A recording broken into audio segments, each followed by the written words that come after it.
Hey, what's up, guys? We'll get started here in just a minute. We're going to give you all a little bit of time to get on and get ready. And we're going to show a little quick 2.5 minute video here. You'll like it. At least I will. Joe, Gavin, Simple Lease Options. Oh my God, you guys killed it on that course. I just want to say that for myself, Joe McCall and Gavin Timmons, their 5 seller a day challenge, best thing I've done. He's just super honest and genuine. You can tell it really resonated with me. I just feel like it can create a true win-win for everyone. The support that Joe and Gavin provided was incredible, and I learned a ton.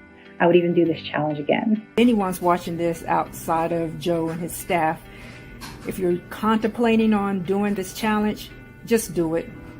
You get your money back. I just want to thank Joe and Gavin for putting this offer. It really made a big difference in my activity. Thank you, Joe, for the information, for all the accessibility and the knowledge that you share in Simple Lease Options. Taking Joe's course has really opened my eyes to the creative ways. If you're looking for a program that's going to give you things to do to create a deal in your life, the Joe McCall is the real deal. These guys have been the most patient mentors and teachers I've ever seen. Their personal on-call support is outstanding. Very eye-opening and really helped a lot when we've run into various challenges as we're learning. Joe made it really balanced with how to use money to the best, how to use your time the wisest, how to outsource what you can. Yes. With Joe and Gavin, it was the perfect motivation that I needed to start using the many tools that I've been gathering over the years. I would definitely recommend the program if you haven't even looked into it. Definitely do it. Hey, Joe, thank you. 5 seller a day business completion challenge was great. Hey, Joe, glad to say I got multiple properties on the move right now because of your training and your system, so you're doing a great job. Having this challenge just really made me have to go and do it and finish it. And wow, I've got some great tools to implement. If you complete the business challenge, Joe at the time that I started was offering your money back in order to be able to do that. And so I'm really thankful for Joe for creating this. Thank you to Joe McCall. I took a couple of his courses and I have learned so much. In a matter of a few months, I think he downloaded into my head about 10 years worth of material, and it's awesome. The 5 sellers a day challenge just changed my life. A big shout out to Joe and the 5 sellers per day training. It was an awesome value add. It kind of put me in a position where I had to make more offers than I had previously been making. Hey, we're back. We're back. Ahoy. What's up, guys? This is day 2 of the one offer challenge. Our goal is to help you make one offer. That's it. Right? To overcome your fears, your obstacles, the objections, the things going on in your head, and just make simple offers. It's not that hard. It's actually really, really easy. And so this is day 2. We're going to get into it. We got a lot to cover. Just want to make sure you guys are all here. If you can, please type in the Facebook or YouTube right now. Type in, hello. How are you? Gavin or Dana, if you can, if you go to the Facebook group, will you post this video or post as an announcement, pin it to the featured? Yeah. Nice, man. I'm so excited about this. This is going to be amazing. So type in the comments right now. Tell us you're here. Let us know you can hear us and see us. We appreciate it. We're going to share the mind map here. We got a lot to cover. We're going to cover lease option offers and owner financing offers. If you missed the last session we did yesterday, it is day 2 is hat day. That's right, Brandon. Yesterday we talked about cash offers, and those are the most common. Those are the most common types of offers that you'll probably make, and they're also the simplest. It's really easy. You just have one thing to negotiate, the price, right? So we talked a lot about cash offers. We did a lot of role play. We weren't actually even planning to do role playing, but the feedback was really good. People liked it. Who liked the role play that we did yesterday, and would you want us to do more? Yep. Would you like us to do more? Type yes, more role plays, or no role plays. Let us know what you think. All right. And so I think it would be good if we did some role plays about on like creative financing deals and lease options. Like, how do you talk to a seller to see if they might be interested at all in some kind of creative financing deal? And we're also going to, man, I got a lot to cover. Okay. So I want to share my mind map here, and I'm going to have a few announcements to talk about while I'm sharing this, and it'll all make sense. Boom. Here we go. So you guys, yeah, I'm getting the comments. They like the role plays, Gavin. I think we should do it again. What do you say? Absolutely. It's the Can you help best me way. remember? Yeah. All right. So if you want the VIP access, you need to go to offerchallengevip.com. Okay. Offerchallengevip.com, because you're especially going to want it today. Super important. You're going to especially want it today because we're going to be giving you a lot of spreadsheets and worksheets, and you're going to get access to the software, the Automated Offer Pro software. So in the mind map today, I've got a lot of stuff in there, and we've got a lot to cover. So we're going to have to hustle. You can get this mind map as part of a VIP membership. It's only $47. And in this, you're going to see why you want it. Now, we took it down yet last night. I forgot to tell you, though, that, hey, we are going to be removing this VIP access at midnight. So I forgot. We're extending it. We're opening it up again. I'm not sure when we'll shut it down, but it will be shut down soon. And in this mind map, again, I want to make this really clear because you're going to want this. It's just $47. You're going to want you know what I just thought of? What's that? Let's include the recordings to these 2 days in the mind map. I've just decided to do that. Oh, get the recordings of these 2 days. All right. Money. Here we go. Listen, I just decided that there's no other way to get the recordings because we are removing them from the Facebook group on, I don't know, probably Sunday or Monday night. All right. But you get lifetime access to the recordings of these 2 videos. You get this mind map. In the mind map, I'm going to give you spreadsheets, evaluation worksheets, calculators, software, scripts, all that stuff. It's going to be in the mind map. You're also going to get the Automated Offer Pro software. And we're going to do an extra coaching call on Friday. Tomorrow, what time again, Gavin? 4 p.m. Eastern. Yes. 3 p.m. Central. So 4 p.m. Eastern on Friday. I'm looking at my calendar. Yes, 4 p.m. Eastern tomorrow, Friday. We're doing an extra coaching call, and we are going to be answering any and all of your questions. We'll be on that call until literally every single one of your questions are answered. All right. Hey, we want to give away some prizes too. We are going to give away 2 prizes today, right, Gavin? And we're going to give away 1 tomorrow. How do you win the prize? We talked about this, and so you still have time to win 1 more prize. Okay. You win by posting in our main Facebook group a picture of your offer, which, by the way, reminds me, to participate in this prize, you need to register at theofferchallenge.com. It's completely free, but you put in your name and email in there, and it's going to redirect you to the Facebook group where this main thing is being held. And so you got to go to theofferchallenge.com, put in your email in there. You'll be sent to the Facebook group. In the Facebook group, if you post a picture of yourself holding an offer, either on a piece of paper or on a computer screen, we want to see a picture of your pretty face with a pretty offer on it. And you'll be entered into a prize to win either a free accountability group coaching program, a free coaching call, or a free simple lease options course. All right. And we do have some people that we're going to pick to win. So let's do this, Gavin. Let's today give away a free coaching call with either you or me and a free simple lease options course. And then tomorrow we're going to pick somebody to get into the accountability thing that we're doing for free. Yeah. And we'll do that tomorrow. Is that cool? Yeah, and just to let everyone know as well, like if you have already paid and we pick you, we will just refund you if you win. So you don't have to wait to see if you're going to win. Okay. Yes, that's a good point. Okay, so we've got 2 winners. I'm going to put them here in the banner. And hold on here. Ready? Hold on. Drum roll. Drum roll. Sarah and Lisa Rush. What's up? Yes. Sarah and Lisa. Sarah, you're going to win the free coaching call with either myself or Gavin. And Lisa, you're going to win my Simple Lease Options course for free. I sell it for $2,500 on my website. You're going to get it for free. So our team will reach out to you. Dana is hanging out with us tonight. So everybody say hi to Dana. And everybody say congratulations to Sarah and Lisa.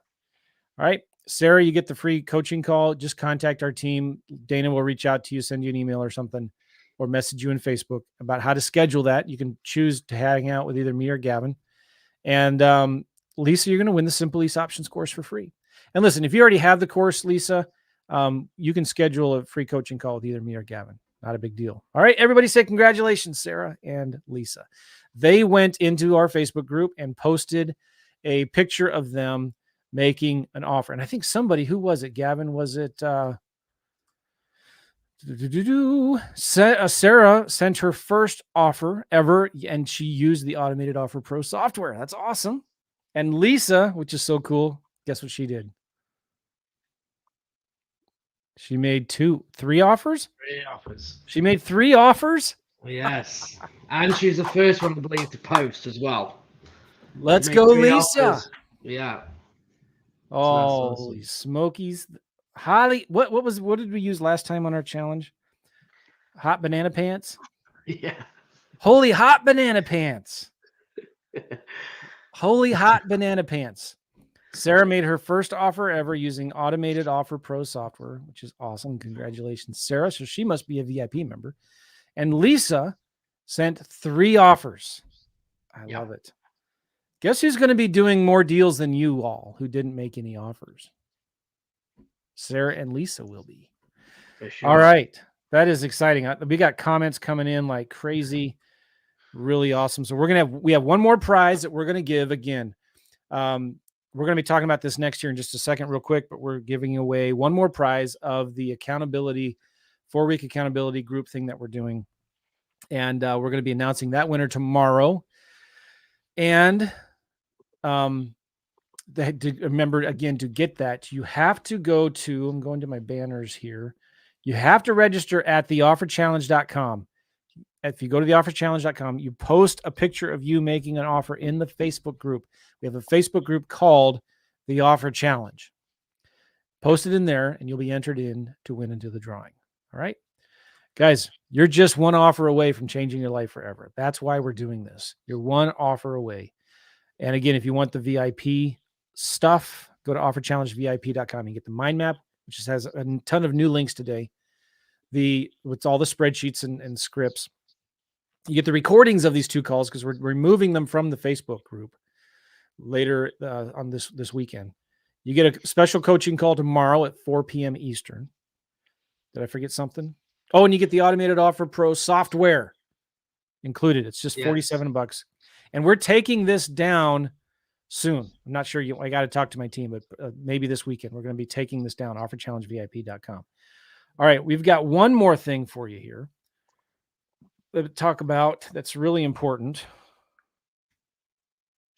And I'm typing and creating a new banner right now. I want to share this with you real quick. We're going to talk about it real quick, and then we're going to dive into a little bit more detail later on. But we've got a special offer, and we are going to knock $100 off today only. And we have a challenge for you guys. If you go to 15offers.com, you can sign up right now. But here's the cool thing. We are doing a 4-week challenge where we're going to challenge you to make 15 offers a week. That's 3 offers a day. If you do that for 4 weeks, all right? If you do that, we're going to give you your $400 back. Now, it's this class that we're doing. It's 1 week of a class that teaches marketing and how to make offers. We want you just focusing on steps 1 and 2. Forget about steps 7 and 8 because we'll partner with you on the deal if you want. All right. You don't have to, but if you want. We're going to be doing 4 weeks of accountability calls. So on Mondays and Thursdays, we're going to have accountability calls. And you just got to report on your numbers. You're going to turn in a scorecard. And we're going to be talking about deals. All right. There is a new bonus we just added. You're going to get 2 tickets to our next 2-day deal fast track boot camp. We start working on December 25th to 7th. And we have a coupon code. This $100 off coupon code expires tonight as we're recording this Thursday night at midnight. And the coupon code is December. So it's $400 today only. Now, if you're watching this later and you sign up, it's still $500, which is a crazy, ridiculous, valuable offer. And we are going to give you your entire investment back, whether it's $400 or $500. We're going to give you your entire investment back if you make 15 offers a week and submit your scorecard each week. Okay? You get all your money back.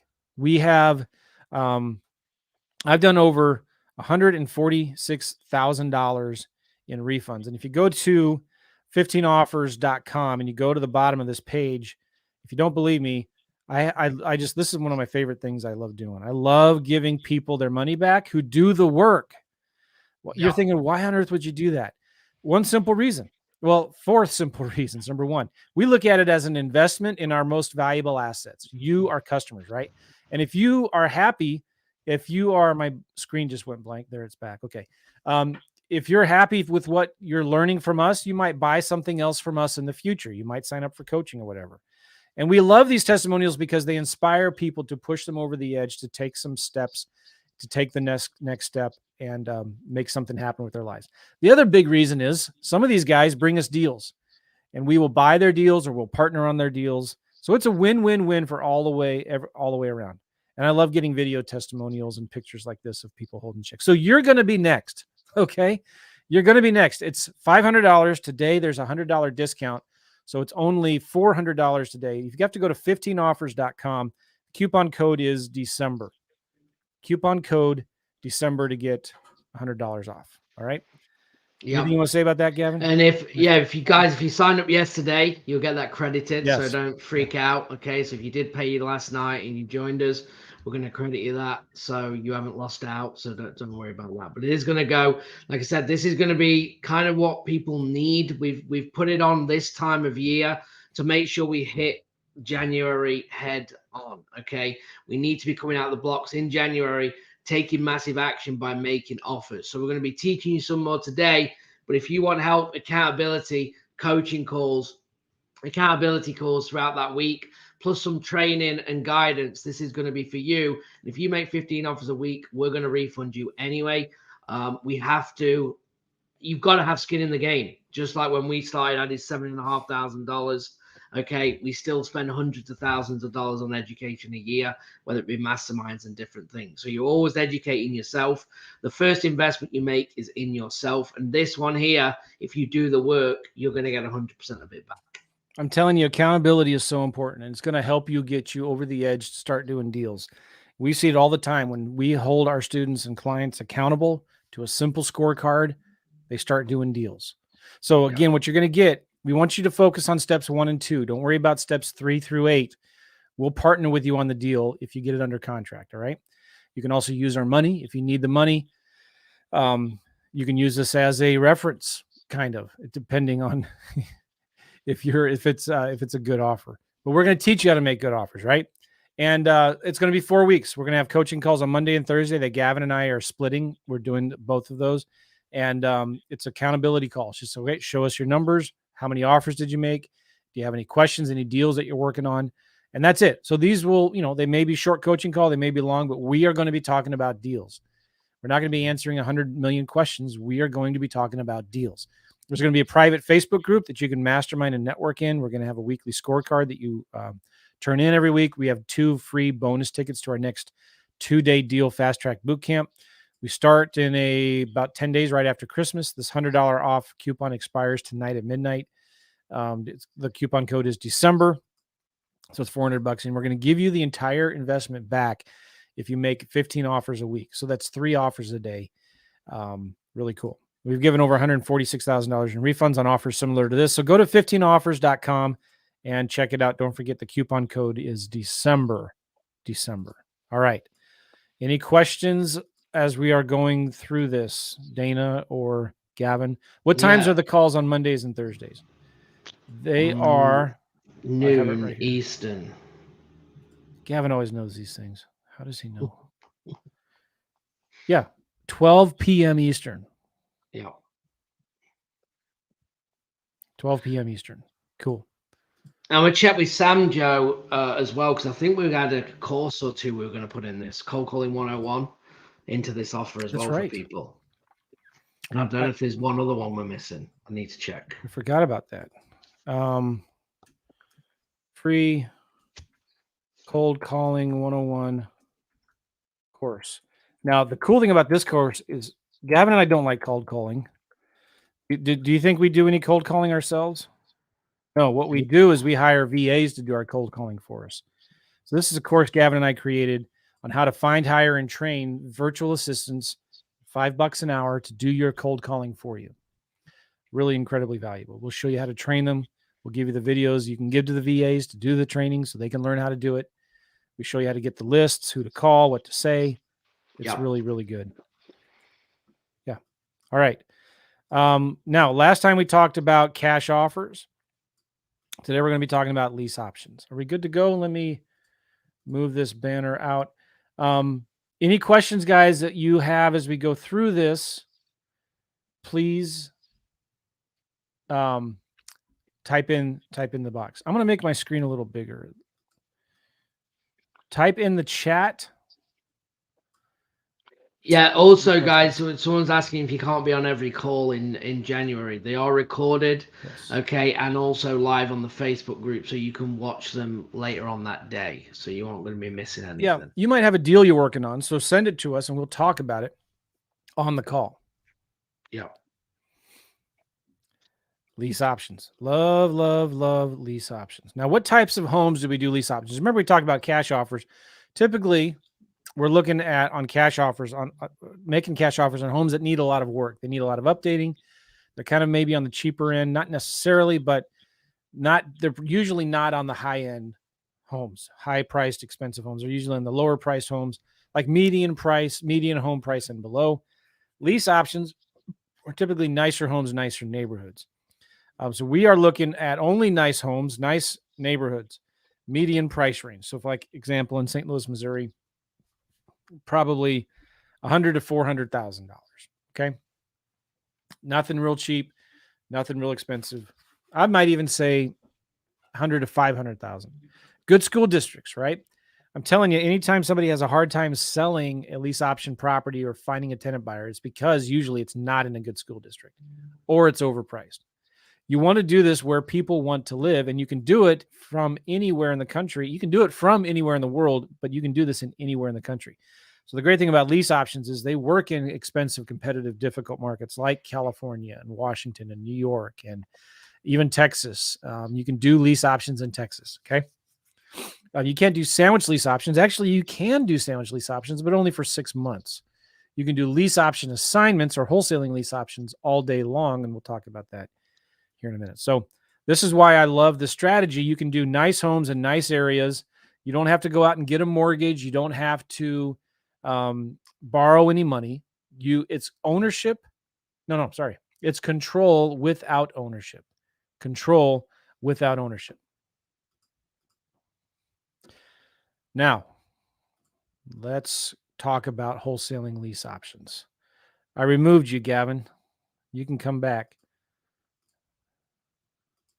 There he is. All right, you're muted, Gavin. Now, sorry about that. When you do wholesaling lease option deals, it's when you want fast cash. We'll talk about this is why I started wholesaling lease options. I was doing a lot of traditional wholesaling and I was struggling, sending out a lot of marketing. I couldn't go see the houses. I got tired of trying to negotiate these houses at 50, 60 cents on the dollar. And I just didn't like it. So I was attracted to lease options because I can offer the sellers whatever price they want. I didn't have to negotiate anything, right? I just said, hey, listen, can I lease your property for a little bit and then buy the house later? Hey, Sarah, good question there. This isn't not a big deal, Sarah. Wherever there's laws that pass, I'm not sure I understand. Oh, stop it, Siri. In Cincinnati, Ohio, there are certain areas where they are implementing rules about how much option deposit you can require up front on lease options. Not a big deal. You can do land contracts if you want, but it's not a big deal. All right. So you can do lease options when you want fast cash. You do lease options, wholesaling lease option deals, typically when the deal has no equity and no cash flow. It isn't a deal. You can do this when it's not a deal you want to stay in the middle of. And maybe you're not comfortable doing a sandwich lease option on a home in a virtual market. So some of you guys, you're new maybe, and you're like, man, I don't want to do a sandwich lease option and stay in the middle on a home that is in a virtual market 5,000 miles away.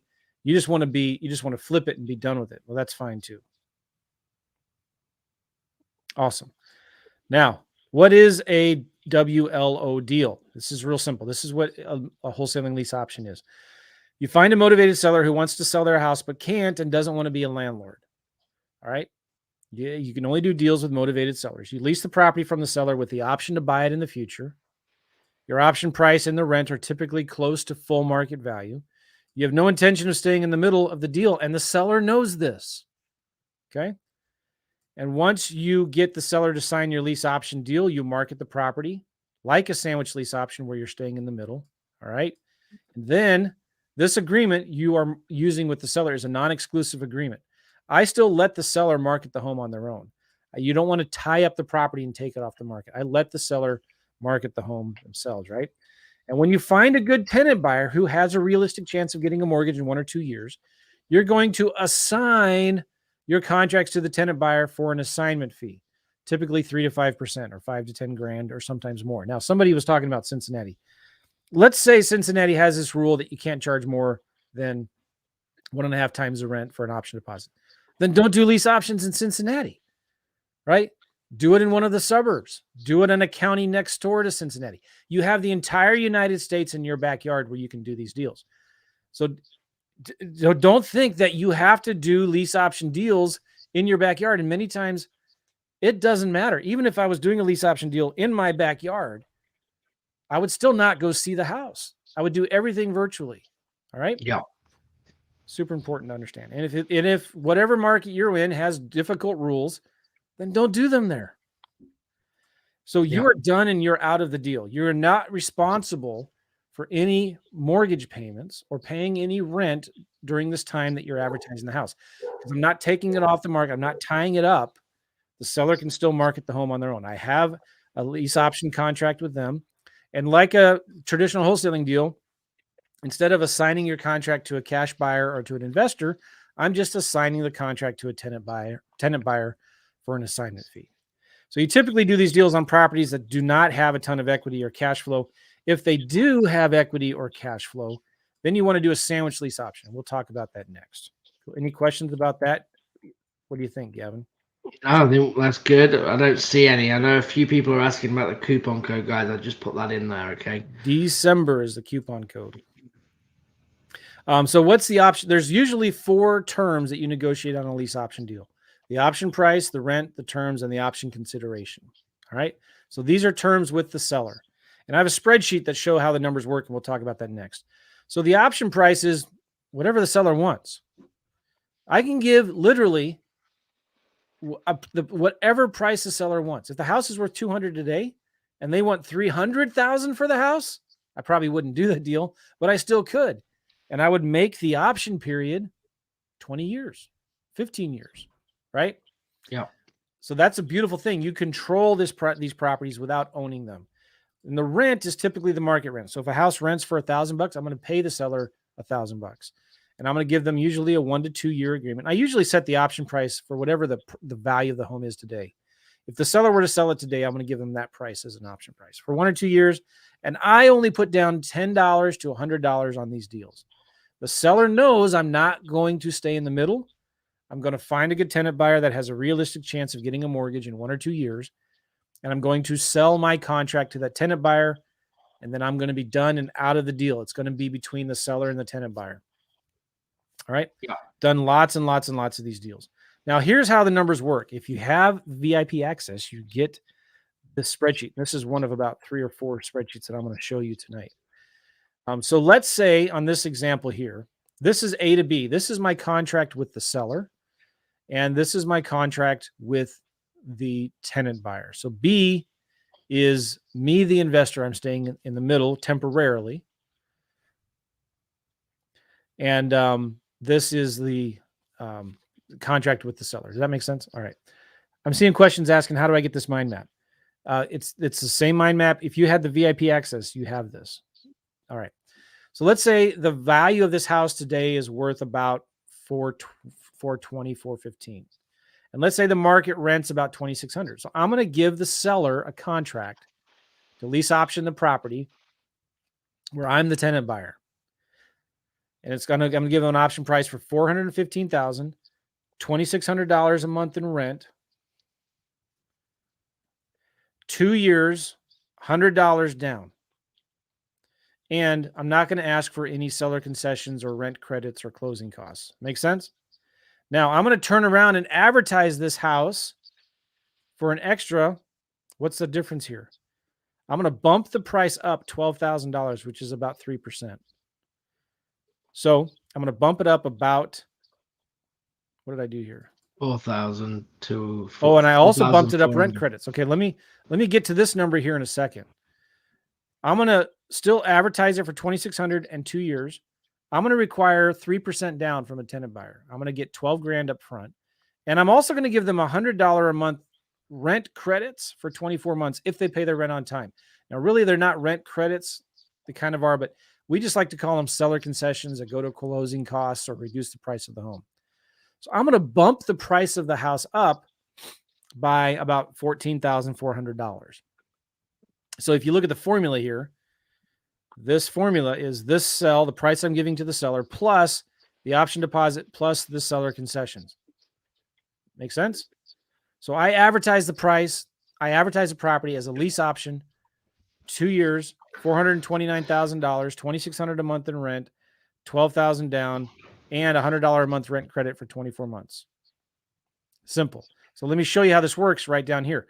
So when the seller and the tenant buyer close in a couple of years, if I'm done and out of the deal, the sale price on this new contract is going to be $429,400. And the seller is going to credit the tenant buyer $2,400. And they're also going to credit the tenant buyer the option deposit money they put down up front. And so the final sale price is going to be $415,000. And guess what?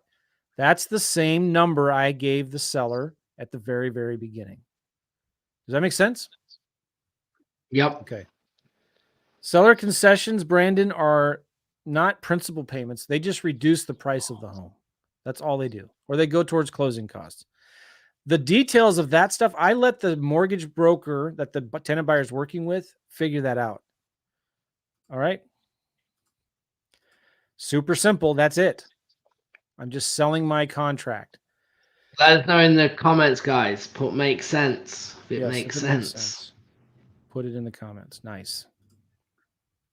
Okay. Now I have in here in FreedomSoft, I'm just going to show you real quick. This is one of the example deals we looked at yesterday.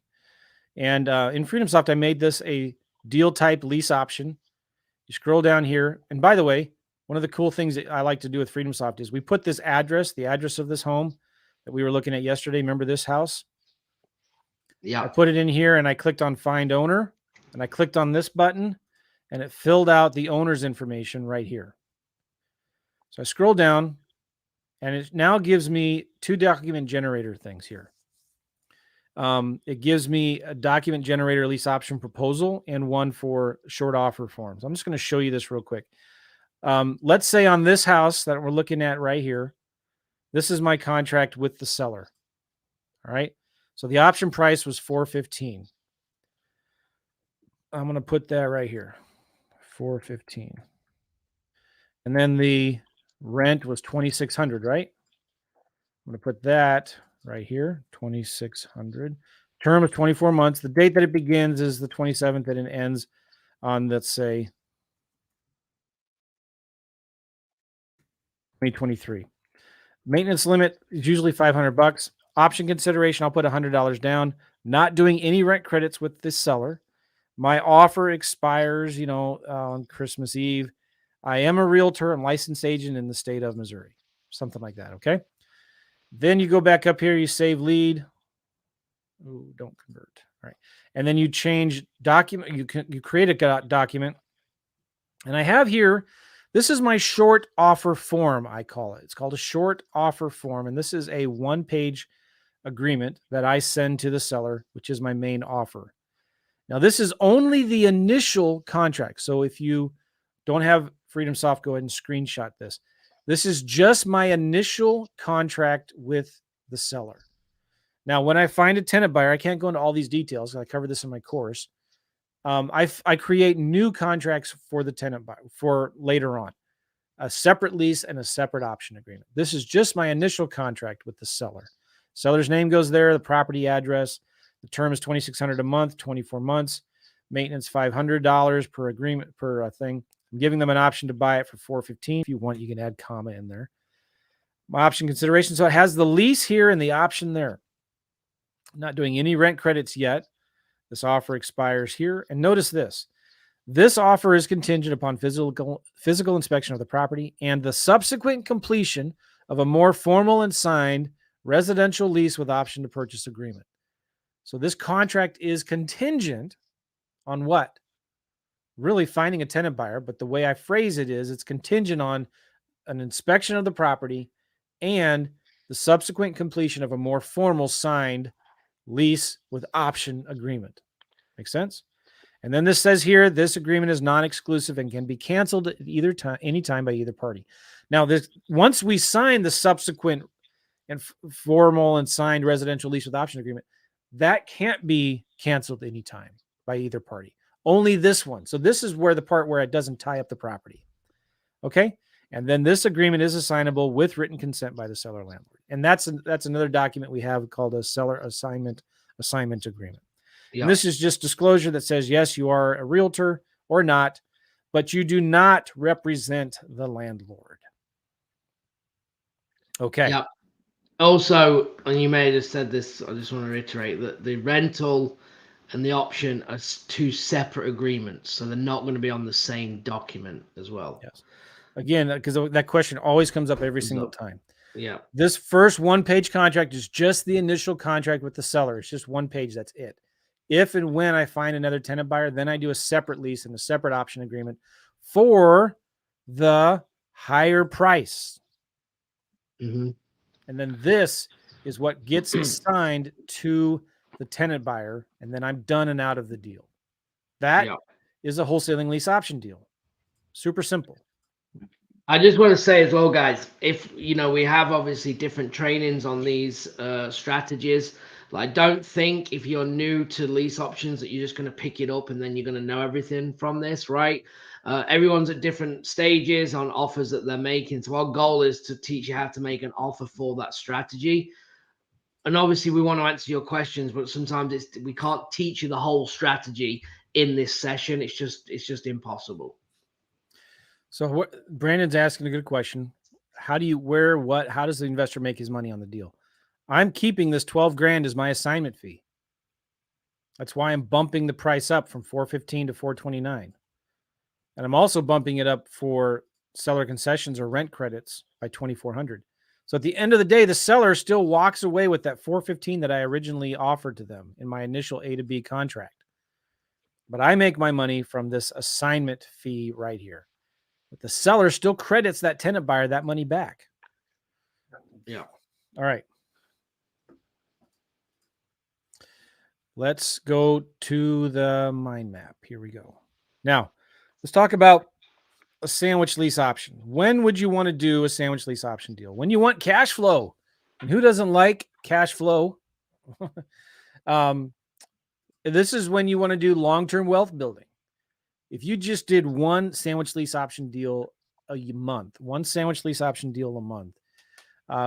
depending on the numbers, it's very, very flexible and variable, but you could have over $10,000 a month in cash flow and over $1 million in equity and profits in 4 to 5 years. Just doing one lease option deal a month. And you could actually do it less than that. It all depends on the price of the home. It's also when you want to make more money than just a quick assignment. So like in a wholesaling lease option, you might make 5 to 10 grand, maybe more. But in a sandwich lease option deal, there are 3 profit centers: cash now, cash flow, and cash later. Cash now is the money that you make in your pocket from the tenant buyer who moves in. So I might offer the seller $1,000 option deposit, and I'm going to collect $10,000 option deposit from the tenant buyer. So what's my cash now? 9 grand. Now that can go into Hip Pocket National Bank. Yes, I have to credit the seller or the tenant buyer that money back if and when they buy the home, but that's not money you have to keep in an escrow account or something like that. Cash flow, what is that? That's the difference between what I'm collecting in rent from my tenant buyer and what I'm paying in rent to the seller. So if I'm renting it from the seller for $1,500 a month and I'm renting it to the tenant buyer for $2,000 a month, what's my cash flow? $500 a month. And cash later is the difference between what? It's the difference between what I'm buying it for from the seller and what I'm selling it to the tenant buyer for. So let's say the house is worth $200,000 today. I'm going to buy it for $180,000 from the seller, and I'm going to sell it for $220,000 to the tenant buyer. What's my cash later profit? $40,000. Sell it for $220,000, buy it for $180,000. We'll do a double close a couple, 3, 4, 5 years from now. Yep. Right. The money is in the spread. Thank you, Chris. Right. Now, let's look at minimum criteria. Don't ever compromise on your minimum criteria on a lease option deal. You've got to write down your minimum criteria. And this is true for any type of deal you're doing. If you're buying cash flow rental, buy and hold real estate, you're doing the BRRRR strategy, you're doing rehabbing, fix and flip, like wholesaling, lease options, owner, all of it. You need to have your minimum criteria written down, and you must never compromise on them. Why? Because you make your profit when you buy. If you think you make your profit when you sell, you're going to be in for a world of hurt. You might be doing fine the last 7, 8, 9, 10 years, but it's not going to be white hot like this market is forever. It's going to cool down eventually, and you're going to be caught with your pants down at your ankles if you think you make your profit when you sell. That was an unpleasant picture, wasn't it, Gavin? No, but it was what was needed to get them to think. Oh my gosh. Ask me how I know. Yep. I lost a lot of homes when the market crashed to foreclosure and short sales because I bought it with the expectation of future appreciation, right? I thought, look back at the last 50 years, real estate never goes down. But guess what? It does. And it will, which is normal, right? So you make your profit when you buy. Now, on this criteria that I'm going to be talking about, there's different things you can negotiate, like the equity, the cash flow, the term, option consideration, etc. Sometimes you can give on one criteria, but make sure you get on another. So what I mean by that is the great thing about lease options is when you are negotiating with a seller, you can negotiate 3 or 4 or 5 different things. You can negotiate the price, the rent, the term, the down payment, rent credits, who fixes what. Like, you can negotiate more things. You have more levers. So if a seller is stuck on their price, then give them their price. But then you get something else like a lower rent or a longer term or rent credits. I have a student who did a sandwich lease option deal on a fixer-upper, a house that needed a lot of work in a small town, Alabama. And the seller, for whatever reason, was stuck on their price. I don't remember the numbers. Let's say it was worth $200,000. All these wholesalers were coming and offering the seller 150, 125 or whatever. The seller said no to all of them. Well, guess what Marty did? She said, hey, Mr. Seller, I will give you your price of $200,000. And this house needed 30, 40 grand in work. I'll give you the price that you want if you let me keep 100% of the rent. No, she said this. I'll give you the price that you want of $200,000, and I'll give you $900 a month in rent, which is what she knew she could rent it out for. But this was the big, big but. I want 100% of the rent for the first 2 years. And then the next 3 years, you can have 50% of the rent. So guess what her cash flow was the first 2 years? $900 a month. She kept all of that rent. She didn't have any mortgage payments, no payments that she had to pay to that seller at all for 2 years. She kept 100% of their rent. This must have been a free and clear house. Then the next, so what is that? 900 times 12, $10,800 in the first year, $20,000 in cash flow for 2 years. I mean, that's better than a punch in the gut. That's pretty good. Then the next 3 years, she's getting $450 a month in cash flow. Okay, cool. But hey, Joe, the property needs a bunch of work. Is she going to have to fix it up? No. She put a sign in the yard, handyman special phone number, rent to own, handyman special, phone number. And guess what? She told me literally as she was putting the sign in the yard, somebody stopped and said, "Hey, this guy was an electrical contractor. He's very handy and he couldn't get a mortgage right now, but he could in a couple years." And he said, "I'll do all the work." So she gave him, she did a lease option with him. And I'm not sure the exact price that she sold it to him for. A little bit more, 210, but that tenant buyer was doing all of the work. They had to do all of the work and paid $900 a month. And yeah, do you see how easy it is? I think that tenant buyer only put down a few $1,000, $3,000, $4,000, $5,000. So Marty got to keep that, and she's staying in the middle. She's making $900 a month cash flow for the first 2 years, $450 a month in cash flow. Her total profit on this deal, when it's done, will be over $54,000. $54,000. Did she have to get a mortgage? No. Did she take over the loan, get owner financing? No. Did she borrow any private money? No. Did the owner pull her credit and ask her about her experience and how many lease option deals? Did the owner ask her for her website and for references? No. She just made an offer. She found out what the seller wanted. The seller wanted his price. He didn't care about the monthly payments. He wanted somebody in the house. He wanted somebody to fix it up, and he wanted to sell it for $200,000, period. That was it. Marty said, "Okay, I can do that. Maybe. I don't know if that'll work, but what if I could lease your house for 5 years and then buy it? And I'll get somebody in there to fix it up." All right. So again, we're looking for sandwich lease options. We like median home price. We want at least 15% equity. So what does that mean? 15% equity. So that basically means we take the as is value times 85%. So just round numbers. Let's say a house is worth $100,000 fixed up, but it needs $25,000 in repairs. What's the as is value of that house? 100 minus 25. The as is value is $75,000. So we want at least 15% equity of the as is value. So to do that, you take the as is value times 85%. Make sense? Minimum cash flow on sandwich lease option deals. Rule of thumb, we got to have this written down. I want to make at least $300 a month or 25% of the rent for cash flow. Yeah. Term, minimum 5 years. Option consideration, I usually do 1 month's rent that I pay the seller. That's what I typically do. Minimum total profit, 30 grand. That can vary depending on where you're doing lease option deals. We did a little lease option deal in a town of 400 people in Omaha, Nebraska. It was a 980 square foot, 2-bedroom house. Okay. This was a town in nowhere, Nebraska, 400 people in that little town, a 2-bedroom, 900 square foot house. We're getting $320 a month in cash flow on that thing. And when it's all said and done, our cash flow up front, our cash now was $4,000. Our cash flow is $320 a month. And our cash later is only like 10 or 12 grand. Total profit on this deal was about $27,000, I think. Small town, Nebraska. And we actually had a tenant buyer on that house before we even finished signing the contract with the seller. The seller couldn't sell it.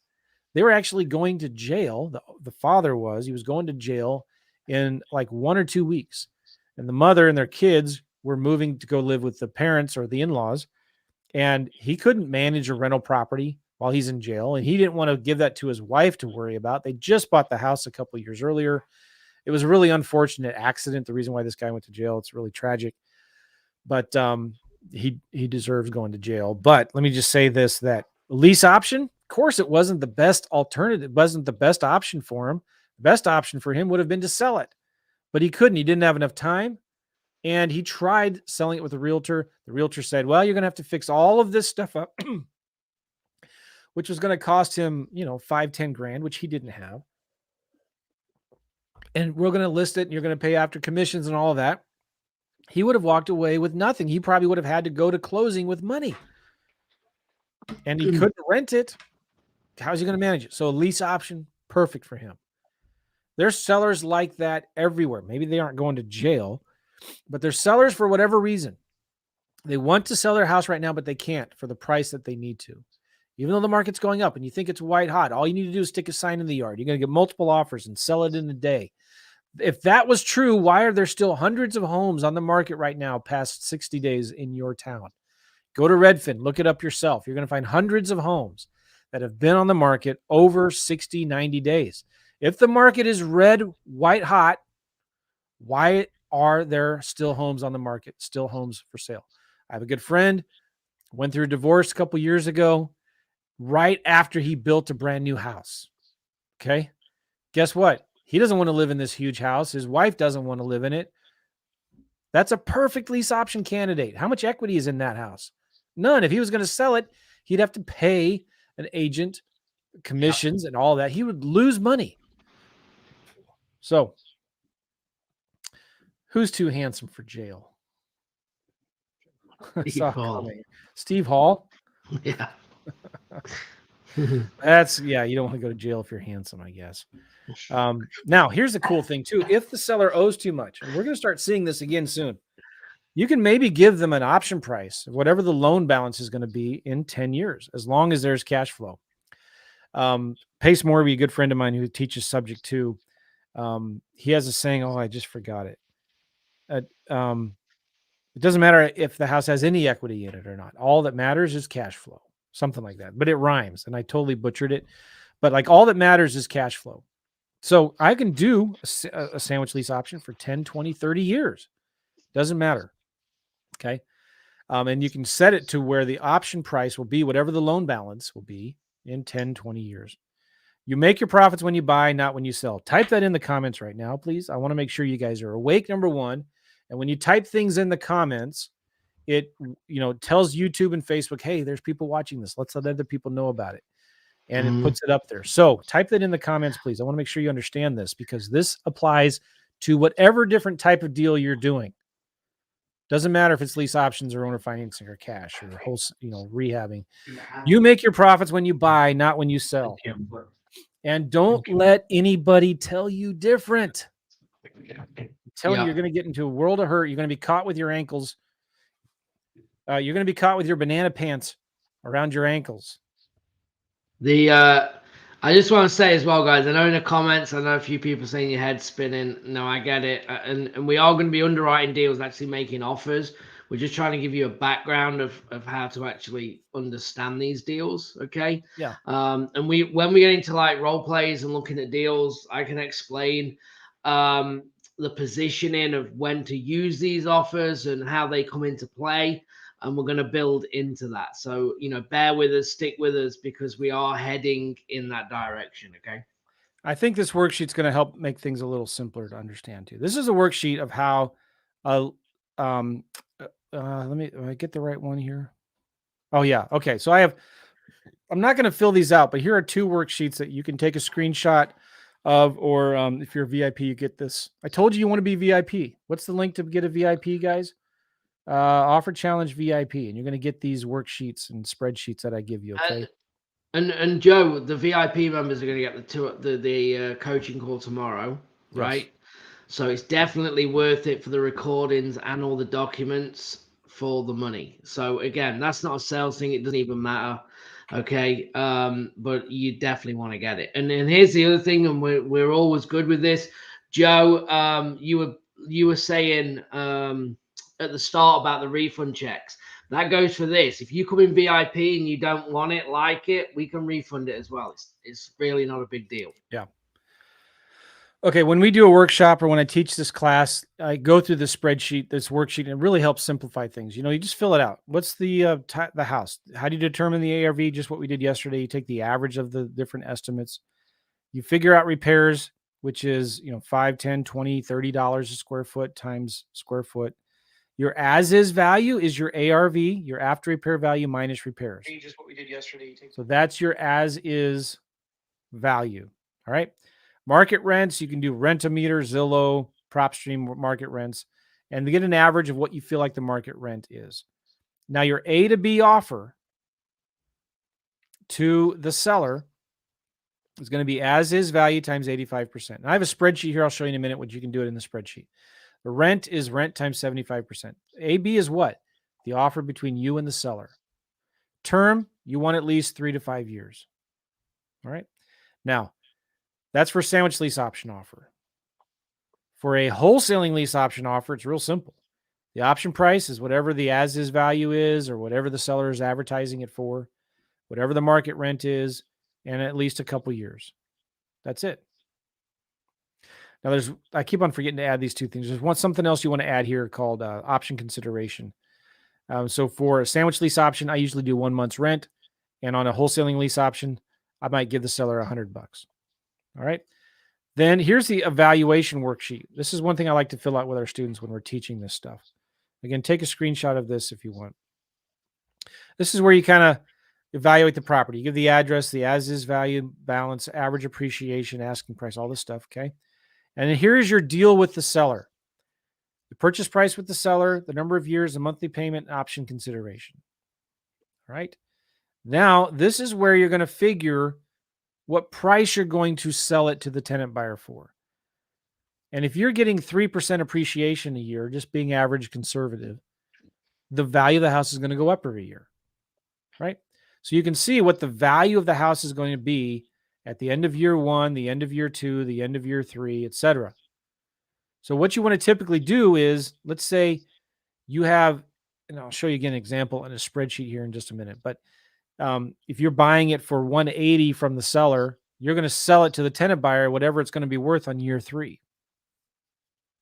Okay. This is where you track the deal with the tenant buyer, your purchase price, the tenant buyer's purchase price, the term, usually 1 to 3 years, monthly payment, and option consideration, which is usually 3 to 5%. And this is where you calculate your profit. You put your purchase price with the tenant buyer, your purchase price with the seller. Which one's higher?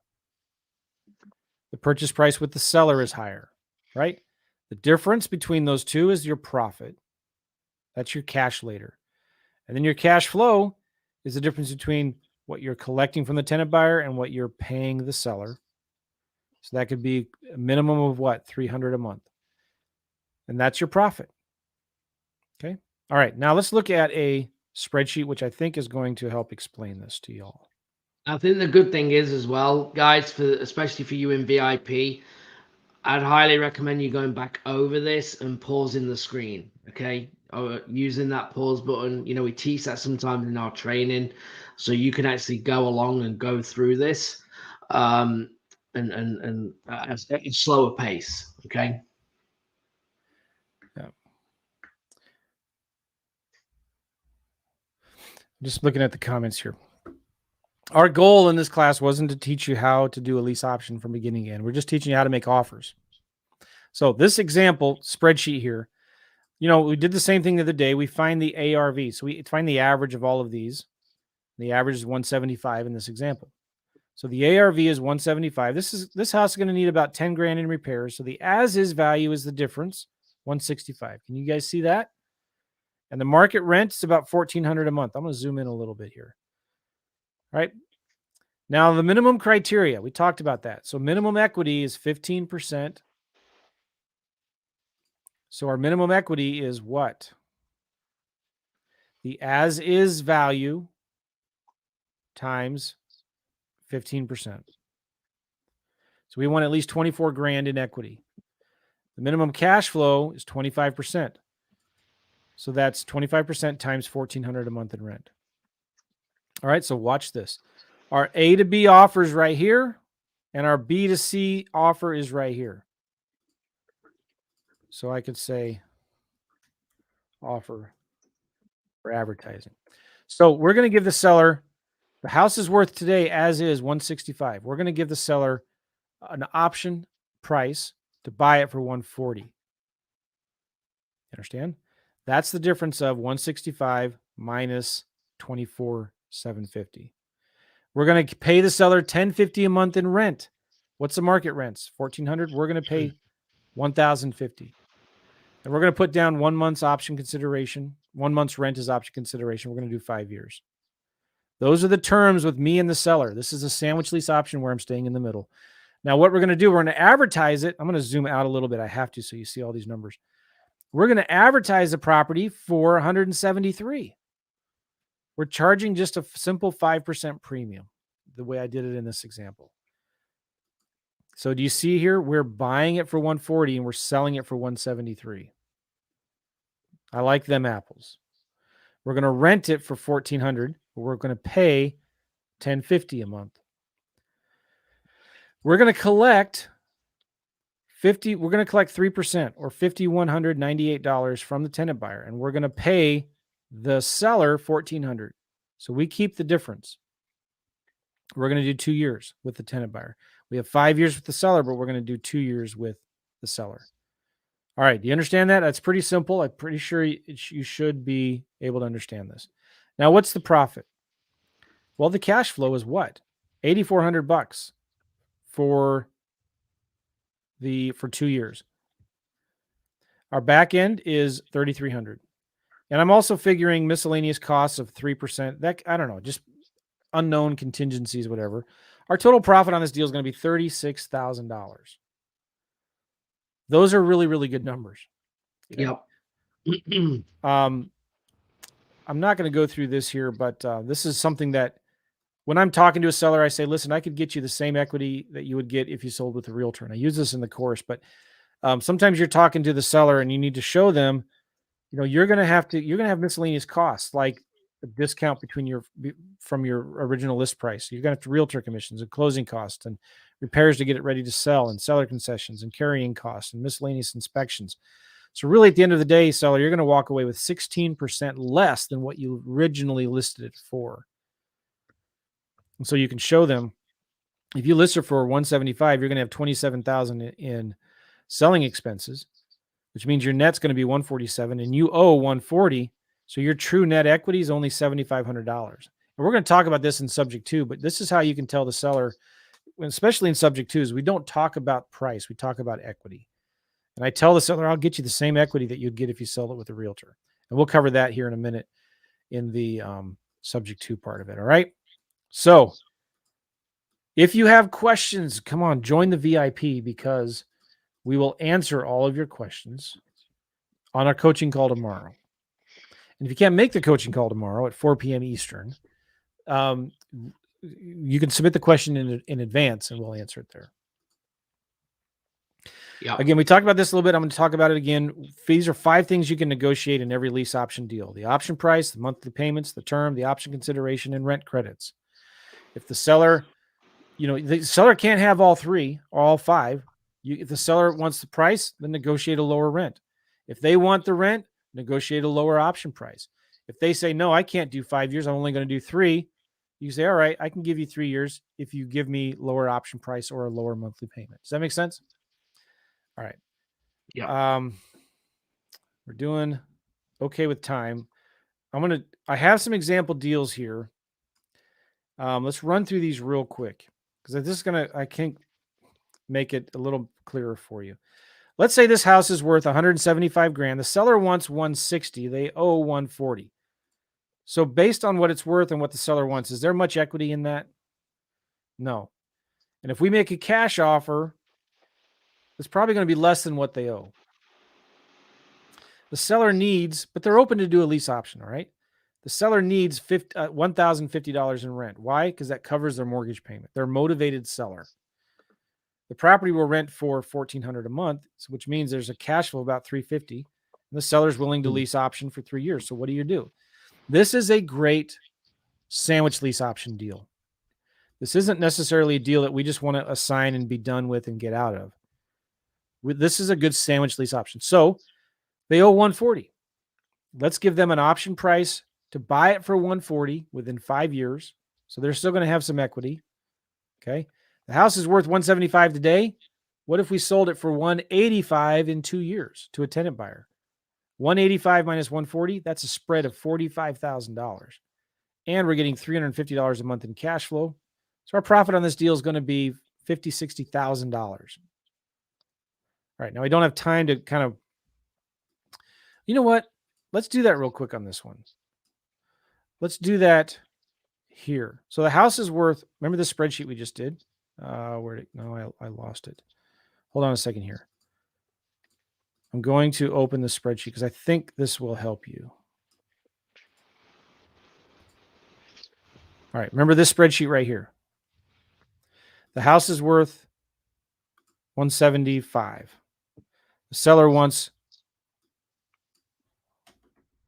Oh, well, I already did it. This is these numbers are the exact same numbers from my example in this mind map. I didn't plan that. Oh shoot, hold on here. I can't move things around. Here we go. I gotta zoom out a little bit here. So you see what I did here? The house is worth 175. Needs a little bit of money in repairs. The as-is value is 165, but I'm going to make the offer to the seller for 140. Their payment is 1050 a month. All right. So the profit on this deal, my cash flow is 350. Is that right?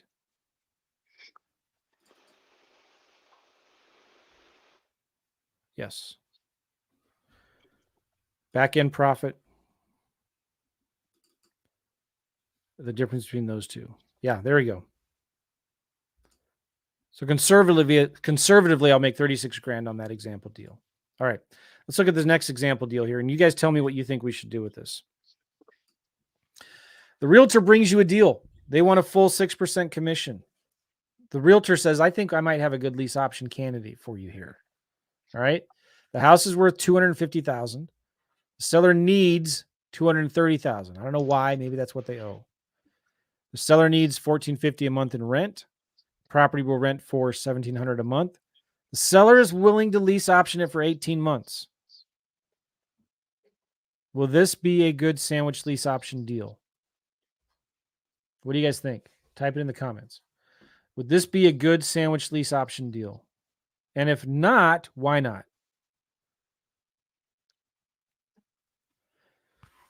You might be able to go a bit more, Joe, with it. One more zoom in, if you can. Is it really that small? I don't think so, but it's come up twice.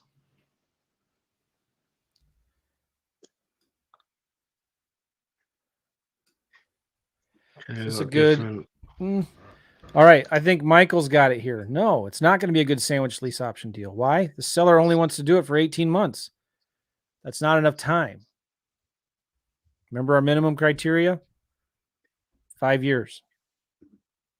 All right.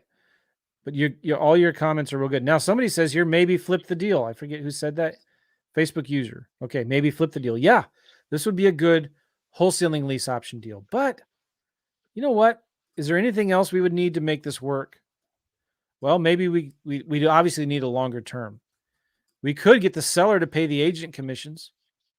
We could negotiate, all right, well, we can do 18 months, but we want more equity in the deal. We want some rent credit. So these are other things that you can negotiate with the seller.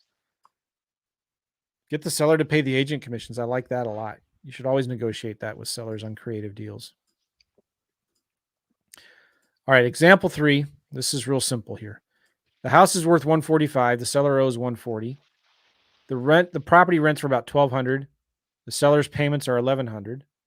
Seller doesn't care how long you lease option it. I had one of these deals once when at one of our workshops. We called the seller up. She said, I don't care how long we lease option it. So what kind of deal would this be? What kind of lease option deal would this be? Could you make a cash offer on this, by the way? The house is worth $145. They owe $140. What kind of lease option deal is this? Type sandwich or assignment. Yep.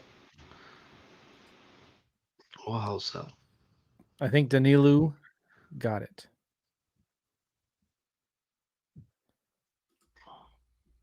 Now, somebody says here the time is right. Somebody says this would be a good subject to deal. I don't like this even as a subject to deal. Now, I know some, okay. Some people would say this is a good subject to deal, and I strongly disagree. Now, why would they say that?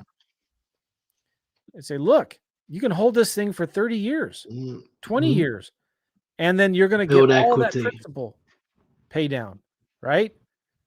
But what's going to happen when something goes wrong? You're only getting $100 a month in cash flow, right? And that house, when it goes vacant, and you maybe don't do a sandwich lease option on it, you just do a rental on it because you want to hold it for 30 years, 20 years, you're going to have to make a $1,100 payment. And how many months can you do that? It sucks. when you have to make a payment on a vacant house, on a house that you took over payments on, you took over the mortgage, and you have to make a mortgage payment on a vacant house you're not getting money from any tenant because nobody's living in it. And if you don't make that payment, that seller who still has a mortgage in their name is going to get a 30-day late on their credit. And you're going to ruin their credit, and they won't be able to get a mortgage for another 3, 4, 5 years because of that 30-day late on a mortgage. You understand? So it is absolutely critical you make this payment every single month. And this is what took me down back in 2008 and 9. I had at any one time, I had 15 homes or whatever. At any one time, I had at least 2 homes that were vacant because the market was just going crazy. And I had to eat 1,000 here, 1,000 there, 2,000 a month, right? And it was just killing me. So this is not a good subject to deal. I don't think you should do this. I think you should do this as a wholesaling lease option deal. All right. Yep. Give the seller a lease option for $140,000 a month, $1,100 a month rent for 2 years, $100 down. So you have to have consideration, and then just sell that contract to a tenant buyer for a $3,000 to $5,000 assignment fee. Now, Sharon is saying, well, you could still get, somebody here is saying, Sharon, you can get $20,000 down. I don't know if you can. You could do a subject to wraparound mortgage, but that's a whole nother thing, and I don't recommend doing that. Yeah, I mean, you're not in an ideal. If you're going to do a lease option on this, you're not going to get 20,000 down on a lease option for $140,000 house. Not many people that are trying to qualify that can't buy a house for $145,000 have got 20,000 sitting in the bank but can't qualify. Normally, they're going to be probably putting it into a more expensive house as a rule of thumb. So you're not normally going to get that down. You're going to be looking probably at 5,000, 7,000, 8,000. Yep. All right. So, again, some people would say do this. I just don't feel comfortable doing subject to and staying in the middle of this. You make your profit when you buy. You're counting on future appreciation. You're counting on everything that goes right. And once you have a couple, 3 months of things going not right, it's going to crush you. Yeah. And you're going to wish you listened to me. Okay. So if you have the mind map, we're not going to cover this now, but there's always more profit. We can cover this real quick. There are 2 ways you can find extra profit in every deal that you do: amortization or loan pay down, and equity splits where you can partner with the seller. This is interesting. I learned a lot of this from Todd Toback, one of my original guys I learned this from. All right. So I'm not going to talk about this because it's going to take a little too long, but you can always negotiate on these deals. You get the pay down on the loan, basically, is what this is. And you can also split equity. You can partner with the seller. And this is a very interesting concept. I have a lot of notes in here. You can read these if you have the mind map. But what this basically is like the seller's not super motivated. You know, they're just kind of like, yeah, I want to sell it, but I might be open to it. They're not willing to negotiate on their price much, their rent, but you tell them this. Listen, I don't know if this will work, but what if we partner on this deal? Okay. If you're doing a lease option, we can partner on it. You just enter in, just like with another investor, you enter into a JV agreement with the seller. You tell the seller, I'll do all the work. We'll do the lease option. Okay. And we'll just split everything 50-50. You get half of the cash flow, half of the thing. And when you do that with the seller, they're going to now be more negotiable to lower their price or lower their rent. Okay. But you manage it, you take care of everything, and you just split it with the deal. You partner with the seller on the deal. And so if you look at this mind map here, I got a really good thing in here that kind of explains that and gives you an example. But those are 2 powerful ways you can negotiate extra profit in these deals. All right. How are we doing? I want to jump to owner financing. It won't take as long, but yeah, I think we just want to, I don't know if people need this, but let's just simplify a couple of things real quick. So you've got 2 lease options, guys. One is an assignment lease option and a sandwich lease option. Okay. In the sandwich lease option, that's where you're going to make your cash now, your cash flow, and your cash later. Okay. So you're going to get paid 3 times in a sandwich lease option, and you're looking for 15% or better equity as a rule of thumb. So always be thinking about that. Then if you don't have any equity, it's going to be more leaning towards an assignment lease option. And if you always remember, if there's anything that you remember, is whatever your sales price is with the seller, it needs to be more when you look for the buyer. And that's how you're going to make money on the front. You have to always remember to add. Never advertise the property for the amount that you have with the seller. Always remember to put the money on top, which is 3 to 5% in that range. Okay. Or 5 to 10,000 in that range on top of the sale price with the seller on an assignment. So hopefully that helps. All right. Some people are saying I can't find the mind map. If you are a VIP member, send an email to support@joemccall.com. We have people right now in the support ticket desk looking for your emails. They will respond within minutes. Send an email to support@joemccall.com. Don't write in the comments of Facebook or YouTube anymore that you don't have your stuff. If you bought it, it was already emailed to you. Send an email to support@joemccall.com and we will send it to you. We'll answer within minutes. Yeah, and you should also just check spam, guys, just in case. Check spam. Dana is on right now. She's going to monitor the help desk tickets. We have virtual assistants on the help desk right now looking for your support tickets. Send an email to support@joemccall.com. And she just said, yes, we can help. Dana, right.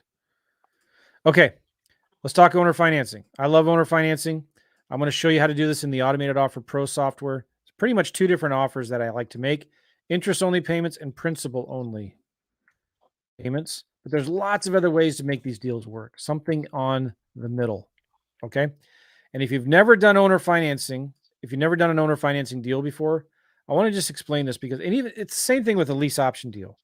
Because sometimes these creative deals can be confusing. You know, there's a lot of steps involved. And you're like, oh my gosh, I don't know what to do. Well, here's what we suggest. Find somebody who has done them in your market and partner with them. That way you're going to see who they use for the title company, the closing company, their attorney, their paperwork, their servicing company, who they use to screen tenants, and the realtors they use to show the homes or stage the homes or whatever. So if you get a seller that you know it's a good owner financing deal, you make an offer to them using this calculator or the software that I'll show you here, and they say yes, you're going to be like, that's awesome, great. Okay, and you freak out. And then you go to, I've done this lots of times. I went to Craigslist. I'd search for somebody who's advertising a house, owner financing or lease option, right? And then I call them up and I say, hey, listen, my name is Joe. I'm an investor. Do you do a lot of lease options or owner financing deals in this market? Yeah, cool. Listen, great. I got a seller right now. I live in St. Louis. You're in Houston. I got a seller in Houston that's got a property. They're super motivated and they're willing to owner finance their house. And this thing will cash flow $300 a month. And there's $30,000 in equity. But I'm looking for somebody that I can partner with on this deal. Would you be willing to partner with me? And we'll just split everything 50-50. Every investor in their right mind is going to say, heck yes. Love to partner with you on this deal. All right. Partner with them. Give them a joint venture agreement. Go ahead, Gavin. No, this is gold. I am telling you now. If there's one thing you get from today, yes, it is this right here, because this then takes everything out, all the guessing, all the confusion, I didn't get all my questions. I don't know how to do all these types of deals. This takes everything out of the game, okay, by partnering. That there, again, if there's nothing else you're going to get, that is it. Because if you think about it, it is easy, it is simple, because who doesn't want more deals? We all do. We all want more deals. Okay, so when you find them people and you can bring the leads, if you can be like remember, we're in the marketing business, right? We're not in the real estate business. So if you're a marketing, you can find seller leads, motivate them, get them motivated, right? Then you always have people to partner with if you build your network. Here we go. I went to Craigslist. I did a search for owner finance. I don't know where Liberty is. Liberty. Here we go. Here's Lance's phone number. Are you in Houston? Call him right now. 979-277-5991. Say, hey, Lance. My name is Joe. I'm in St. Louis. Got a property. This looks like a nice house. You're doing owner financing on it. Do you want to partner with me on this deal? And you're going to find, like, this is a beautiful house, right? He's looking for 20,000 down. He's doing a 30-year loan, 8%. You know, these kinds of deals, they're not easy. They're complicated, but he's got already the attorney, the title company, the paperwork, the servicing company that handles the note. He knows how to pre-screen these people, especially when you do owner financing. You need to make sure, if you're selling it with owner financing, you need to make sure you have a licensed loan originator that handles it. If you're going to stay compliant with Dodd-Frank, he's got all of that figured out. He or she already has it figured out. Yeah. So bring them a pre-qualified lead or a seller that's already, even if they've already signed your contract, you can still give them a new contract to sign it, all that. And once you learn how to do it, you can do it on your own next time. Go ahead, Kim. Yep, and you can negotiate that with that person, right? So you can say, hey, if I bring this deal, like as part of that negotiation is that they walk you through, they give you these things, right? Look, I'm going to be honest, Joe, I'm new to this area, or this is a virtual market. I don't have any attorneys, and you kind of do. So I'm happy to partner with this on this deal with you. But I do want to know like who your attorney is. I want you to show me how you did the deal and walk me through it. Does that sound like something you can do? And they'll say yes or no, right? And normally they're going to say, of course I will. And that is the best way. Hands-on is going to always be the best way. Remember, you can make a lot of money in this business without knowing everything. And that's the cool thing, right? You only need to know enough. You only need to be good at one thing, okay? And the others will come. You will attract the right people to get things and make money in this business. You do not need to know everything. Something, Joe, I don't know if you picked up on it earlier, he said about that's the mortgage guy's responsibility to explain that. We are not mortgage brokers. We are not attorneys. No. Why am I using a mortgage broker if I already know how to do it? I'm not a mortgage broker. That's why I'm hiring one. Okay. Well, I'm not an attorney. That's why I'm hiring one. We're real estate investors. Remember, we're in the marketing business. What we need to craft is marketing and sales. And if you do that, you're going to make a lot of money. Okay, so you're going to outsource and use other people's expertise in the other areas to get these deals done. Yes, very good. All right. Let's look at how to make owner financing offers using this Automated Offer Pro software. All right. Now, we're going to look at this deal that we did yesterday. I have it in a different tab right here. All right. Remember the offer with Jimmy Smith? He lives on Hillbilly Street in Austin, Texas. Nothing against Austin. Oh, hillbillies.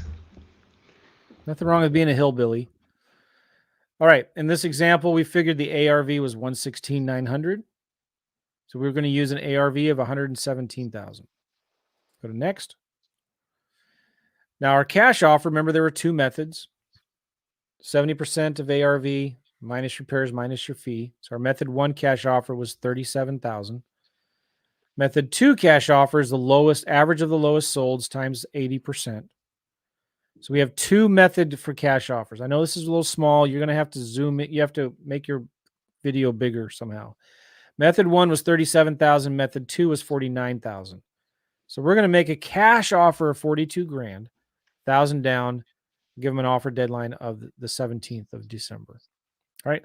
Now let's go to next.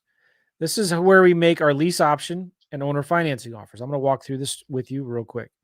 So in a sandwich lease option offer, the ARV was 117. Remember, the repairs was 33,000. So the as-is value is what? 83,000. So we want at least 15% equity in a sandwich lease option deal. So we're going to give the seller an option price of 70,000. The market rent on this property was 1,300.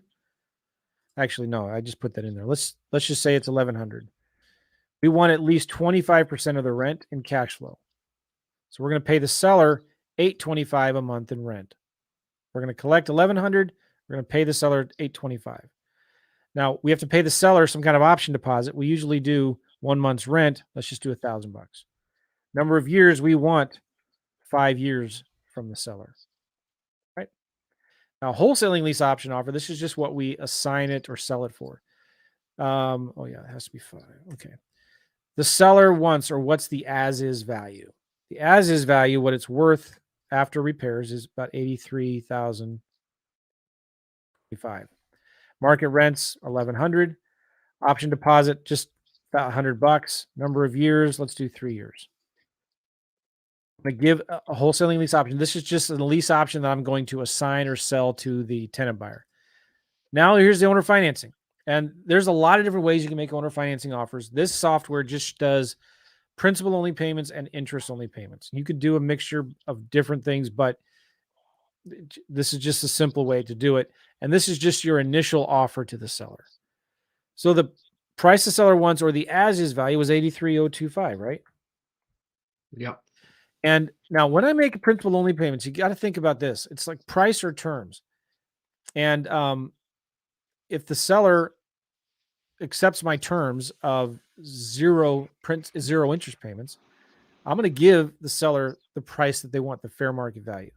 I'm not going to do anything down. I'm going to do zero down.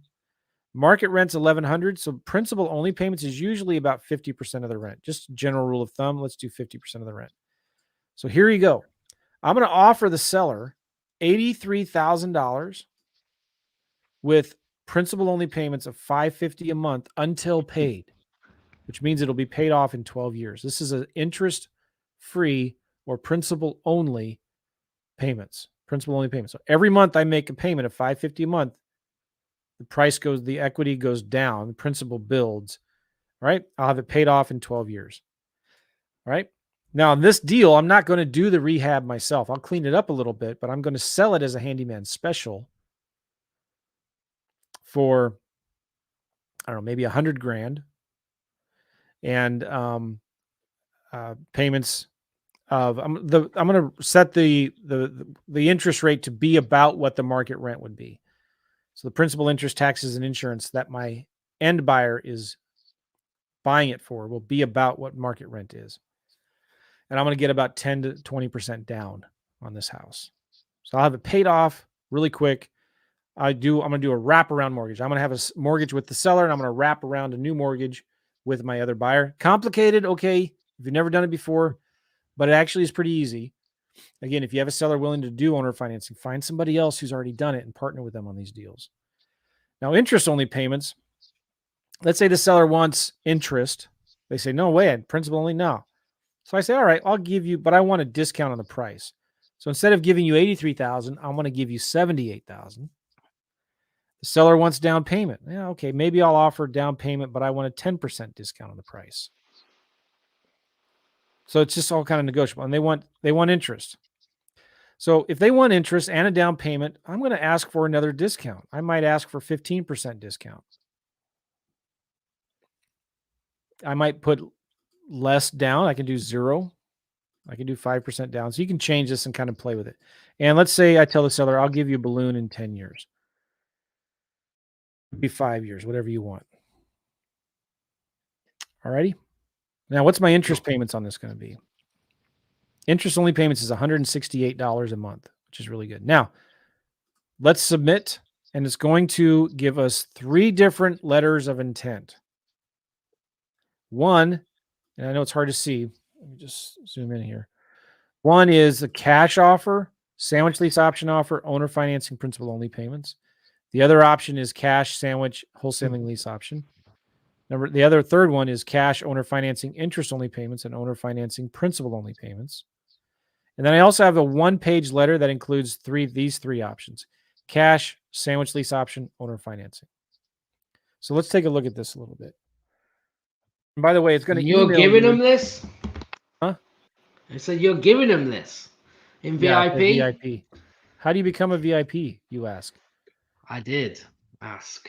OfferChallengeVIP.com. I'm sure everyone's already in there by now. I don't know why they wouldn't be. It's $47. What is the code for December?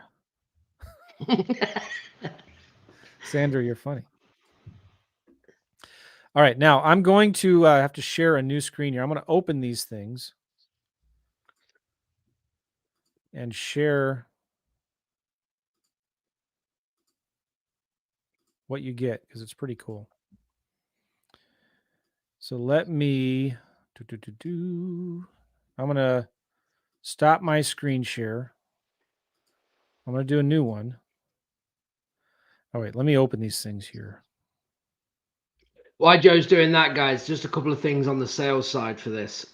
You have to watch when you learn creative that you can definitely over talk and get yourself in positions of weakening positions in the negotiation, right? For me, with an owner finance, I go in with my best offer as a principal only. I'm not mentioning interest in my discussion. I'm not saying, well, how much interest do you want, Mr. Seller?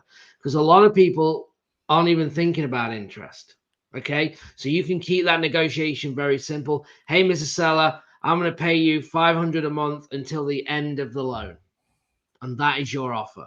There's no interest, there's no balloons, there's none of that. Go and start with your best possible offer, and then you can work into other offers. If they go, well, how much interest are you going to get? Now you can discuss that. Or I only want to do it for 10 years and I want this paid off. Then you can discuss that. So allow in that negotiation for them things to come up. Don't just start bringing it up, right? Because it's on on the paper or anything like that. So just a couple of things there that just to watch for in them discussions and in them negotiations. Always play your best hand. Very good. All right, so this is the first 3 option letter of intent. And screenshot this if you don't have the mind map, you don't have the calculator and all that. It's just a simple cover letter. It's just now here we have the multiple options. All cash, lease purchase option, owner financing option. And you know how the price goes up. The all cash offer was 42 grand. And when do we send this, by the way? To cold leads. We only send this to cold leads, somebody that doesn't want to sell, which is going to be most of them. Now, if the seller says, well, let me just say it this way. If you look at this and think, man, lease purchase, I don't want to do lease option on this thing. Then just delete it from this. Okay. And go into the Word document, type in 2. Does that make sense? So you can see here, I have all cash, lease purchase option, owner finance. So it just depends on the deal. If the seller's really cold, I'd send all 3. If they're warm, I might just send 2. If they're hot, I might just send 1. So the cash, you can see that's the lowest price, 42 grand. If it's a sandwich lease option, I'll buy it for a little bit more. Price terms, right? If they'd accept owner financing, I'd pay even more. Down payment 0, $550 a month until paid. Term 12.6 years. Then the next page talks about what a lease option is. It gives a summary of benefits to the seller. And then it has 3 pages of frequently asked questions for how lease options work. Cool. All right, I got another one here. Let me just go here to letter of intent number 2. Bring it over here so you all can see it. All right. This has the all cash, sandwich lease option, and wholesaling lease option. You see the price goes up 42 to 70,000 to 83,000. Now let's say you've got a lease option deal and you want to stay in the middle. So don't give the option 3 to the seller, because the seller's going to look at that price and say, oh, I want 83 for it. That's what I want. Yep. So just take it out of there. Don't show it to them. Right? Yep. Just give them these 2 options. I'll pay you cash, 42, or sandwich lease option. The seller's going to say, why don't you just buy it? I say, okay, I will. I'll buy it for 42 grand. You're not going to like it. Or I can give you 30 grand more as a lease option. All right. And then there's more what a lease option is, summary of benefits, frequently asked questions, etc.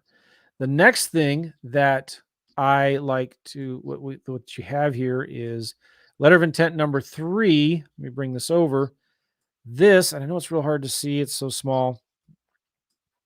I'll do my best to, come on here, to make this a little bigger. This one's a little different. This is an owner financing proposal. So this is all cash. And you see how the price goes up again, 42 grand to 70 grand to 83 grand. Okay. 70 grand with interest only payments. I'll put 3,500 down. Well, where's that money going to come from, by the way? You have to pay it or get a private investor. Not a big deal. Seller to carry back 3% interest only. Monthly payments of $167 with a full balance of something due in 5 years. Or I'll give you even a higher price, Mr. Seller, with 0 down and 151 monthly payments of $550. Chris signed up. Nice. Yeah. Nice, Chris. Welcome. Looking forward to working with you. So here is something that explains what a lease option or what owner financing is. Explains a summary of the benefits of seller financing. And it includes a really fancy, really cool report that you can give to the seller about explaining what it is that you do. All right. Got one more thing for you here. Oh, this is one of my favorites. And we don't have time to talk about this. This is one of my favorite strategies. Making blind owner financing offers. So, did you know there's a way you can download older listings from the MLS? So you can say, all right, show me all the properties that have been on the market over 60 days. And in any major market, you're going to get 100, 200, 300 of them. And then you can upload those into PropStream, and you can have PropStream tell you which of those homes are free and clear. So here you go. You've got a house that's free and clear, and usually it's about 35 to 50% of these homes are going to be free and clear, no mortgage.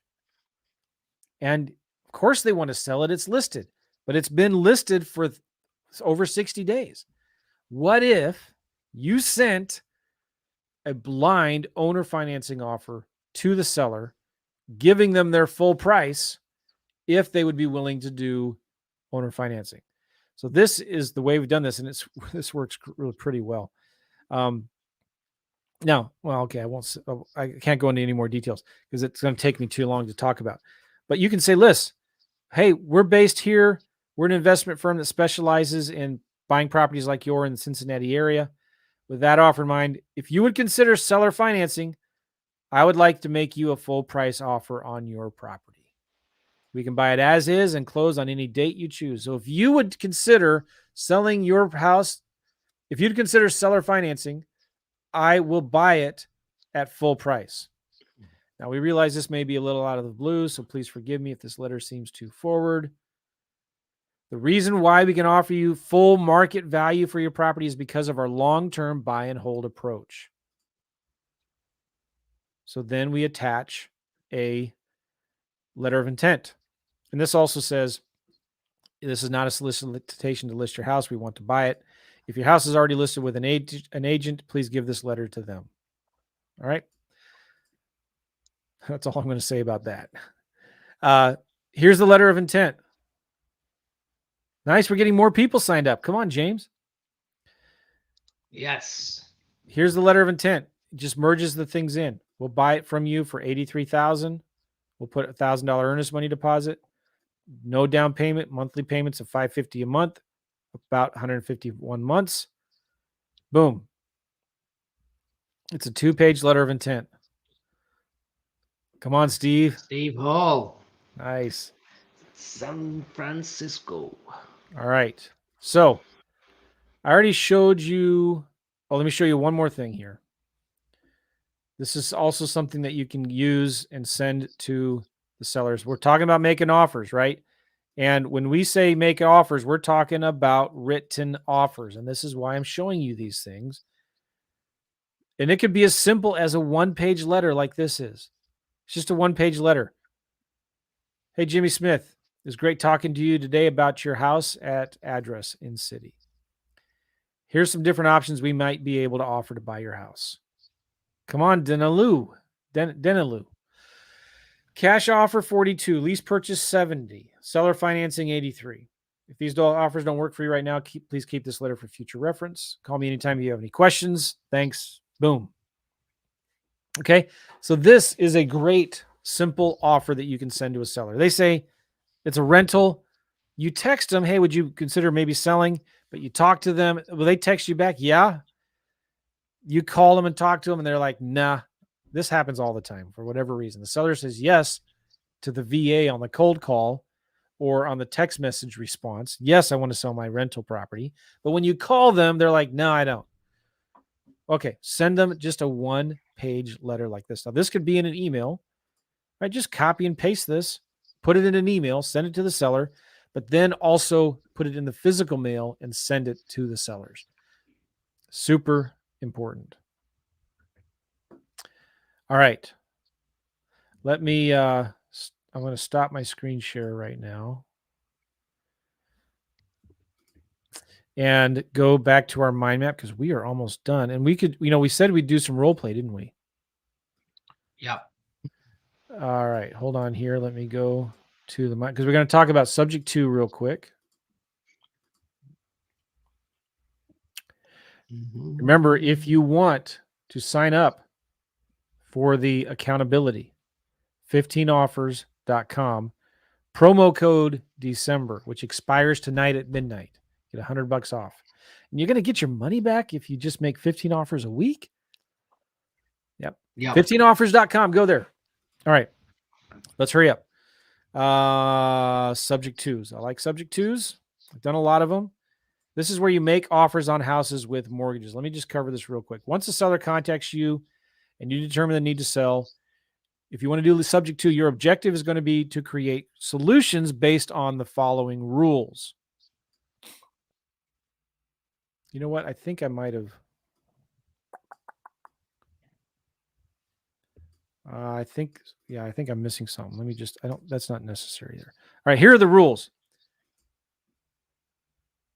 When you're taking over loans subject to the existing mortgage, make sure you get in as light as possible. Make sure your monthly payments allows selling it on a lease option or owner financing. You want to make sure you don't have any short time frames to sell. You want to make sure there's no balloon payments until it's actually sold. And you want to extend your first payment as long as possible. Okay. When you're talking to sellers, you only talk about their equity, not their price. And it's important you position your offer when you're talking, you position it as a win-win solution for the sellers. Okay. Dang it. Hold on here. So many times you'll get much further with sellers if they feel you are trying to create win-win solutions rather than trying to steal their house. You can do this very easily by making a statement like this. Mr. Seller, if I can get you the same equity you would get if you sold it with a realtor, would that work for you? Or you could say, Mr. Seller, if I can get you the same equity that you would get if you listed it, marketed, and sold after waiting many months for your realtor to sell, would you feel like I was stealing your home? Real simple. So if they need to sell their home, there will rarely be a seller who will disagree with this approach. Now, I have a worksheet I'm going to give to you. You want to be prepared to work this worksheet with them. And we need to make sure that you ask them what kind of cash they need. What kind of cash do they need right now? So these are 3 offers. And you should always write these 3 offers to the seller unless they are days from foreclosure. If they're days from foreclosure, you need to do a short sale on these. You're going to use the total equity number from this formula I'm going to show you in a minute to make your 3 offers. Now, these are the 3 offers. There's different ways to do it, but these are ways I like to do subject 2s. Number 1, I'm going to offer them their, okay, let me explain this. Remember we talked about the true net equity that a seller has in their home. And I have some examples here that I'm going to show you. Just make sure. Yeah, they're right here. Okay, good. I'm going to show you some examples. So we talked about, remember, the true net equity of the home. If a house is worth 200 and the seller owes 150, they think their equity is 50 grand. But on average, a seller is going to have 15% of costs associated with selling that house. And I'm going to show them, I'm going to get you the same equity you would get if you sold your house with a realtor. So offer number 1 is to offer them the total equity off your formula with all of it being paid once you get a buyer financed. You're only going to give them cash at closing if it's needed for like moving costs. Offer number 2 is you're going to give them a little less of that equity than your first offer, but you're going to increase the amount of cash at closing to make it worthwhile. You're going to give them a little more cash, but they're going to also give them a little less equity later on. And the third offer is going to be even less equity than your first and second offers, but you're going to add more or all of their cash at closing to make it worthwhile. All right, so let's look at some examples of that. Did I say that right? Yeah. So here's some examples. Here's an example equity calculation that I was just kind of talking about. Let me zoom in here. All right, so let's say a house is listed for 186. This is what you're going to walk through the sellers with. This is the traditional process of listing and selling with a realtor. I'm going to show this to you here. So the listing price is 200 grand. You're probably going to sell it for, now 7% is a little too high right now. You might want to use 2%. If you look at the national, or you look at statistics from your realtor MLS, you're going to see they publish this too. The average discount between the original list price and the final sale price. Even in a hot market like this, it can be anywhere from 2 to 3%. In a cold market, it's going to be 7 to 10%. Even in a hot market like this, 2 to 3 to 4% discount from the original list price to the final sale price. So you put that number in here. Let's say it's 3%. So then that's that. Then you subtract commissions. Then you can subtract closing costs. You subtract other unknown costs. And you have subtract any repairs. So you tell them, look, your net after you sell this property is going to be this. And you have a loan of 155. So what's your real true net equity in this house? $7,680. You're only talking equity to sellers when you're talking to them about a subject to. All right. You're not going to talk about price. You're talking about equity. And you'll understand why this makes sense in a minute. So now you're going to give them a letter of intent to purchase the property. These are going to be the 3 different offers that you're going to make to them. Option number 1, we'll give you $7,680 for your equity. And this is how we're going to do it. We'll give you $1,500 cash at closing now, and then we'll take over your payments. And then we'll give you the rest when we actually sell the house and cash out. Okay. The other option, if they want more cash up front, you say, okay, we'll give you $5,000 for your equity. And this is how we'll do it. We'll give you $2,500 cash at closing now, and we'll take over your payments. And then we'll give you another $2,500 when we sell and cash you out. If they want more cash up front, we say, okay, we'll give you $3,500 for your equity and all of that at closing, and we'll take over your payments. Does that make sense? Those 3 different options. We're talking equity to the seller, not price. We're talking the equity. And the more cash they want up front, the less of their equity they'll get. All right. So those are the different options that you can present to them. Guys, put in the chat, talk equity. Let's see if everyone's still with us and awake. Yep. Let's get some engagement going. Now let's look at this example again. This is a profit analysis sheet. I got, okay. So let's say you sell this property for 200 grand. This is what your profit's going to be on this deal. And if you remember the previous example here, this house, they're listing it for 200. That's what it's worth today. So looking at the profit, I'm going to put my tenant buyer in it, or my tenant buyer, and I'm going to sell it for 200 grand to my tenant buyer. To get it ready to sell, you need to do a little bit of repairs. You need about $1,000 for repairs. You're going to do some marketing, about $1,000 in marketing. And you're going to have, this is your exit strategy. You're going to make payments for a couple months while you're getting it ready to sell. So these are your holding costs while you're getting it ready to sell. Right? And then you're going to have some utilities and some insurance. So you're going to have about $3,700 while you're getting ready. If you have any reinstatement, you put that in there. You're giving the seller some cash at closing, $2,500, and you have some closing costs. So your total buying costs are about $3,300. So you see this, you have renovation costs of $1,000, marketing costs of $1,000, holding costs during this time of $3,700.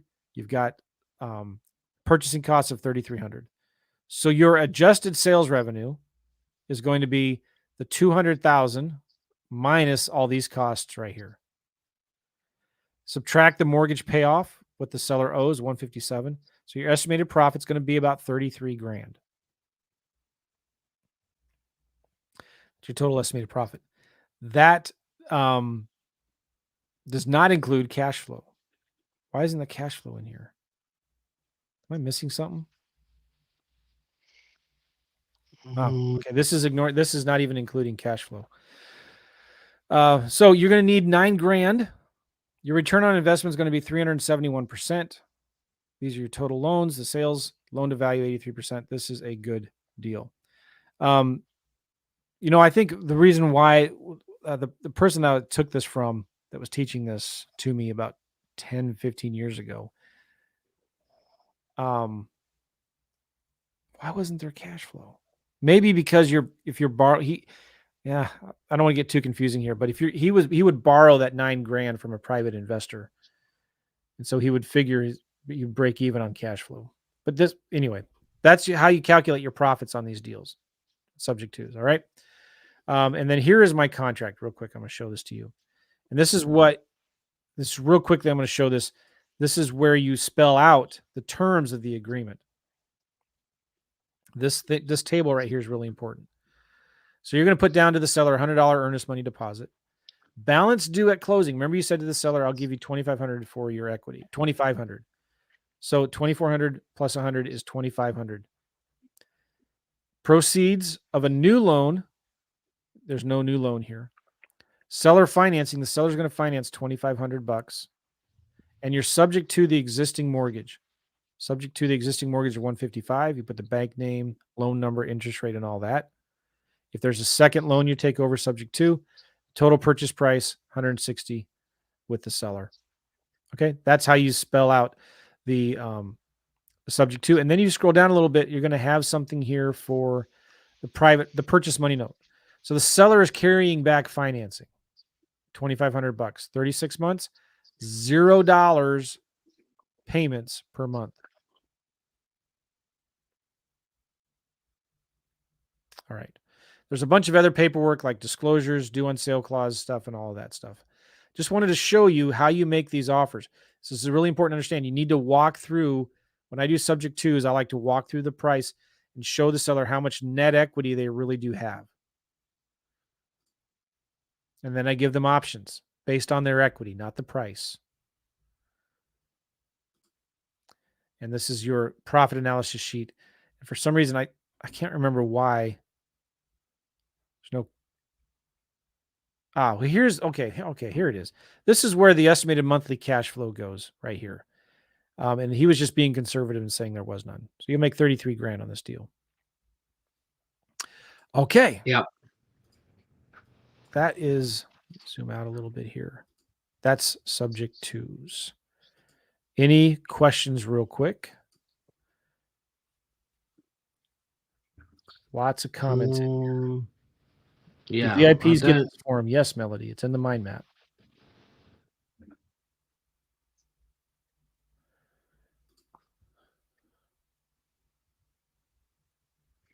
Where can I find this recording? Also going to be in the mind map. Yes. Now you need the coupon code, whoever this Facebook user was. And if you paid $500 and you didn't get the coupon code, just send an email to support@joemccall.com and we'll refund you that 100. Come on, Letitia. Best 47 I spent all week. Merry Christmas to me. That's awesome. Paul gets it. You talk equity. We're going to get this recording.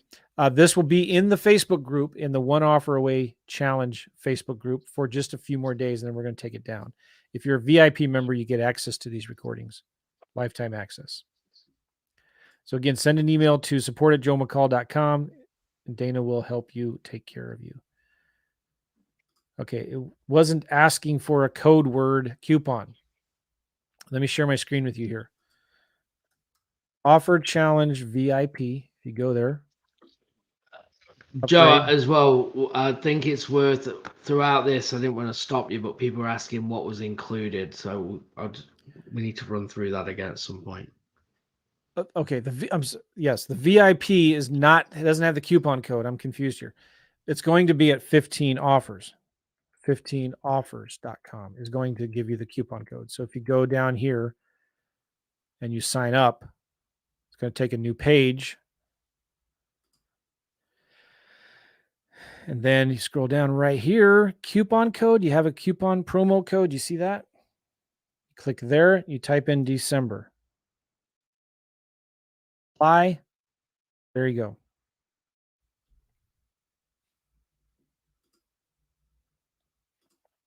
Chuck, question about these deals going to the IRS as a dealer. I don't know. I don't answer tax questions.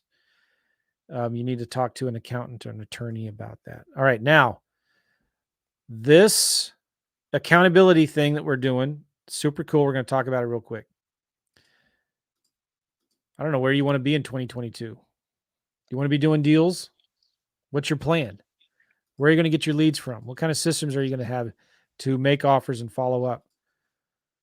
What's stopping you from making more offers? You know what it is usually for a lot of people? It's accountability. Hey, by the way, guess who didn't show up to the gym this morning? No, you didn't. Oh, I And your didn't. excuse was you're up late doing this call. I have two excuses. I was up late doing the call last night. I'm going to be up late tonight doing the call. And I golfed 3 days in a row and I walked 9 holes, which is about 4 miles. So in the last 3 days, I've walked 4 miles a day on top of my workout, except for yesterday. And so, but guess who gave me a hard time? I can't even tell you what they texted me. It would be offensive to most of you. Okay. And, but guess what? I'm going to be showing up tomorrow morning because I don't want to take that abuse anymore. So you guys, I'm telling you, you got to have accountability. Okay. And why not have accountability on the things that are most important, like making offers? Your speed to income is directly proportional to the number of offers that you make. I wish my friends would give me a refund on my gym membership after working out for 12 months, right? Wouldn't that be cool? Get a refund on my gym membership? It's not going to happen though. Yeah. But you guys can get all of your money back if you just make 15 offers a week. And we don't, we do care, but they can be stupid offers. They shouldn't be stupid offers, but they, all right. They do have to be written offers. So the first week of this 4-week challenge, so there's actually 5 weeks. The first week, we're just going to be giving you some online training for marketing and how to make offers. We just want you focused on those two things. Marketing. We just want you focused on those two things. Marketing, talking to sellers, and making offers. That's 3 things. Okay. Don't worry about the paperwork and how everything works afterwards. We'll partner with you on the deal if you want. We may even find somebody that is doing similar deals in your market and help you partner with them. We have one of our main coaching clients right now who's partnering with a lot of our students on creative financing deals. He's a beast. He does deals all over the country. But we'll either partner with you or we'll give you to one of our other coaching clients to partner with you on a deal. If you want, you don't have to, but if you want. And then we're going to do 4 weeks of accountability coaching calls on Mondays and Thursdays at 12 p.m. Eastern. 4 weeks. Gavin is going to do one call and I'm going to do one call every week. We have a private Facebook group where you can network and mastermind with people. By the way, on these accountability calls, we are only talking deals. You're going to be reporting on your numbers. We're going to be giving you a hard time if you don't make your numbers, but we're going to be nice about it. There's going to be a private Facebook group. We're going to have a weekly scorecard where you can submit your numbers every week. You have to submit your numbers every week. Now, here's the thing, guys. Even if you don't meet your numbers, you're going to get tremendous value out of this. And it's still only $400 today.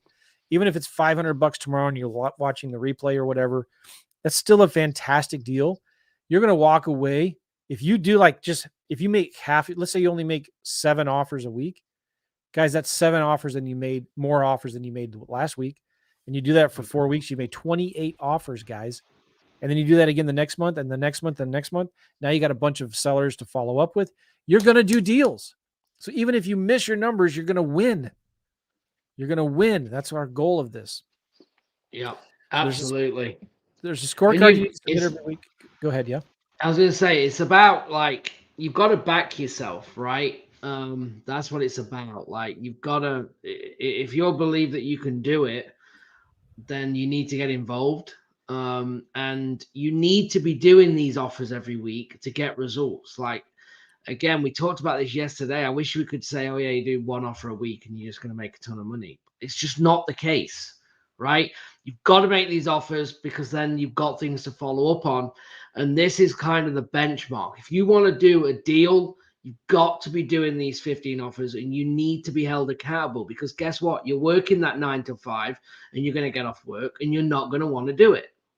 We know you're not. We see it all the time with our coaching students, right? And that's when we're going to be there saying in the Facebook group, get it done, catch up. You've got to make 3 offers a day. You've got 2 extra days a week. Catch up at the weekend to get it done, right? You can push through, and it's not going to take you that much time. We're going to be giving you the calculator. We're going to be giving you everything, all the resources so you can do it. You're going to have everything to achieve this. And as Joe said, and if you don't, I'm sure it's going to be, even if you do 5 offers a week, it's going to be 5 more than you've ever done, right? And that's the goal. It's not about what everyone else is doing. It's about what you're doing and making sure that you're moving forward to your target to actually get results, because you cannot keep showing up to trainings like this. And they're good. We're on it. We're trying to deliver as much as we can. But here's the thing. If you want my honest opinion, is you've got to take action on it, else you're just going to be an information machine, right? You're just gathering information, doing absolutely nothing with it. And that's what this does. It does the opposite, where we want you doing stuff when you don't know what you're doing. That's when you're going to be at your best. Like, I'm making an offer and I don't even know if it's right. Awesome. You made the offer. You're going to learn. You're going to get better. You're going to get better next time. So all this is super, super important, but you've got to get out of your comfort zone, guys, and go for it. Yeah. Coupon code equals. Somebody had a good question here. Can you make offers to realtors? Yes. Mm-hmm. Somebody else asked, can you make offers to FSBOs, for sale by owners? Yes. Thank you. So again, 15offers.com. Coupon code is December. We're going to give you 2 free bonuses also. We're going to give you a cold calling 101 class that we did, because some of you, our favorite marketing right now is cold calling, but we don't like doing it. We have VAs that do it. And in this course, we teach you how to find, hire, and train $5 an hour VAs with good English to make cold calls for you. And you don't even have to train them. We'll tell you how to find VAs that are already trained, and you can give them our videos that will train them for you. We're going to be doing a boot camp, our first 2-day, all-day virtual boot camp in sometime in January, I think. February. Yeah. Maybe. Yeah. We're going to sell tickets for, I don't know, $50, $100, maybe more. You get 2 free tickets to our next boot camp. We're starting this whole thing December 27th, right after Christmas. The $100 off coupon code expires tonight at midnight. Tonight is Thursday night, December 16th. So it expires at midnight Pacific time, I believe. Coupon code is December. So it's $400 today. Today only. Now listen, even if you watch the replay, it's $500. What's the big deal? Yep. It's just an extra $100, $500. You're going to get it all back anyway when you make 15 offers a week. And you submit your scorecard every week. You do that for 4 weeks. All right. And we have I don't know if I need to show you all the refund checks again, but I like showing them. The thing is, Joe, as well, like, how much is it going to cost people not to do it? Oh yeah, I don't know. It costs them way more than $500. How many deals are you going to lose if you don't start making offers? You just need to make one offer to get that one deal that's going to make you 50, 60 grand, 20 grand, 10 grand, 5 grand, right? Just one deal is going to make you 10, 20 grand. So how much is it costing you to not make offers? Yeah. So 15 offers. We did 2 $50,000 deals this year with no negotiation in Birmingham, Alabama. Birmingham, Alabama. 250,000. That's $100,000 on 2 deals. That's awesome. And if you want HUDs, I can show you HUDs. Okay. Hey, by the way, real quick, we still have one more prize to give. We gave away these 2 free coaching call and Simple Lease Options. We already gave those away. We're going to give away 1 free accountability group coaching thing to somebody that posts in the Facebook group a picture of them making an offer. It has to be written offer, a picture of the offer on your computer screen. We want to see your pretty face, or something you might have just written an offer, emailed an offer. We want to see. And if you post it in the main One Offer Facebook group, we're going to pick a winner tomorrow and give you this price. Cool. All right. Now, hey, I want to do one more thing quick, Gavin, because we said we would role play. Mhm. And somebody asked if we can do a role play on a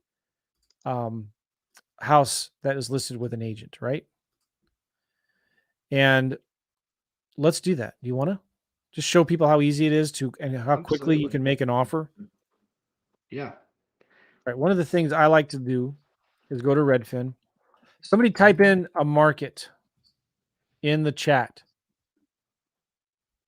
Define a written offer. Chris is asking, define a written offer. How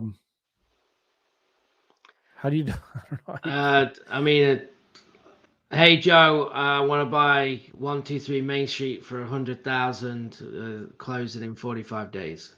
Boom. Done. Akron, Ohio. Have you ever been to Akron, Ohio? No. What's in Akron, Ohio? I don't know. Not a lot. I have no idea. Let's see where Akron, Ohio is. I like it because it's a small town. It's not a big town. It's not Cleveland or Cincinnati or Columbus. Probably, is there a college there, university or something? Okay. So we're at Redfin right now. I'm going to remove outline. One second. I'm just going to open my door quick. Hold on. Now, Akron, I'm going to zoom out a little bit to get some more houses. Okay. Well, let's zoom in. Let's see what we've got here. There's 938 homes. I want to go to filters. Let's do house only. Let's do properties under 200 grand. And I want time on Redfin more than 60 days. Boom, 141.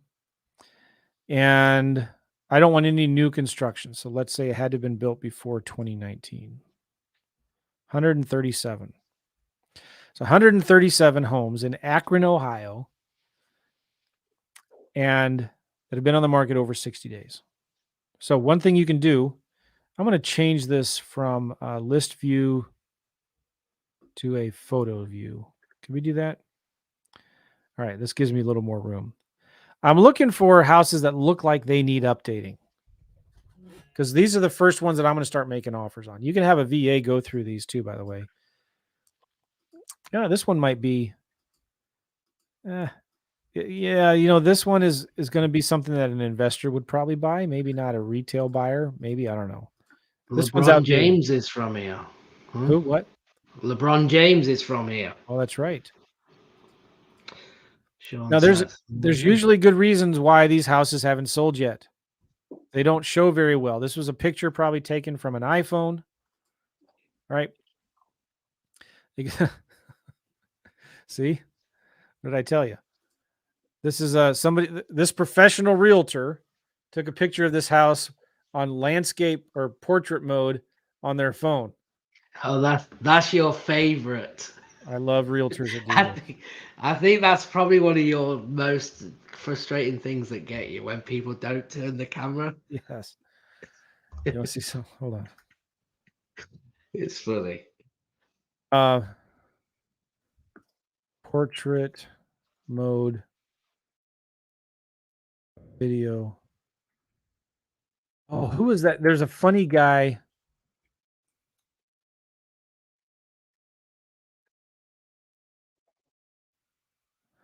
I'll have to look. There's a really funny video. I'll find it later. All right. So look, this is why this house hasn't sold yet. Look at these beautiful pictures taken landscape portrait mode from some realtor's iPhone. You know what? Look, people live here. They didn't do anything to clean this thing up and get it ready to sell, did they? No. This house needs a lot of work.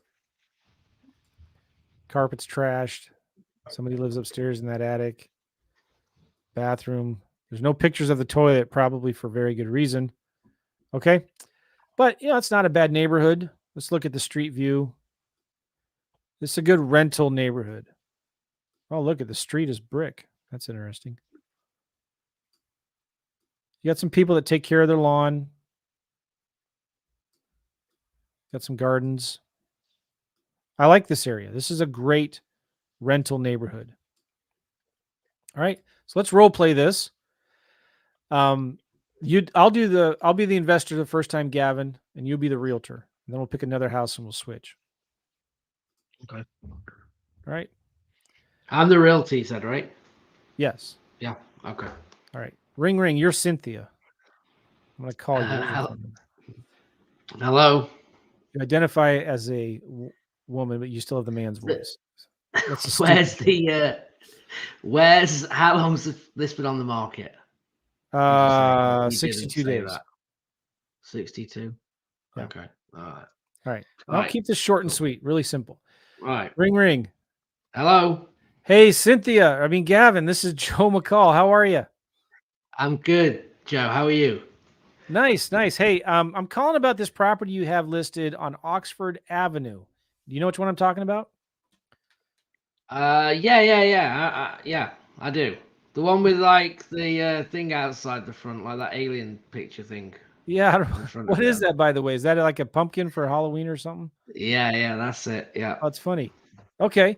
Listen, I'm an investor. I'm looking for a property that I can buy in this area at 44,310. Can you tell me a little bit about the house? Like, what's going on? I see it's been on the market 60 something days, a couple months. Yeah. This is my client's rental property, and you've probably seen from the pictures that the tenants were still there when we wanted to list this. They've actually moved out now. Okay. And the tenant actually took the pictures for us. And that's what we got.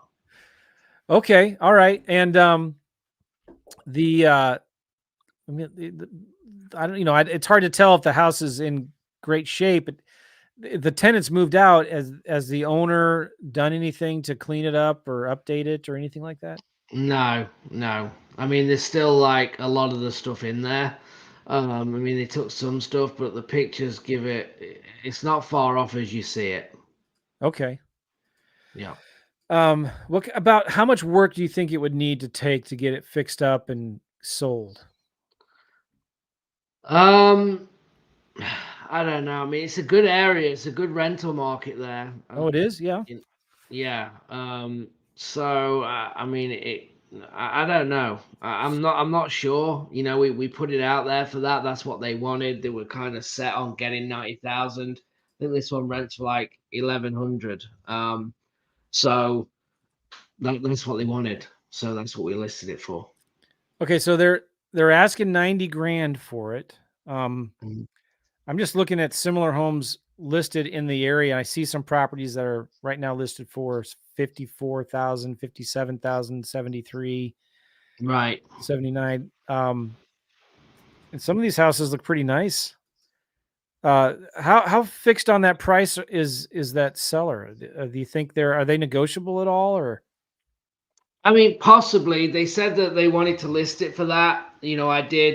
I did say I think it was a little high, but that's what they wanted to go at, so I agreed to it, and we kind of take it from there.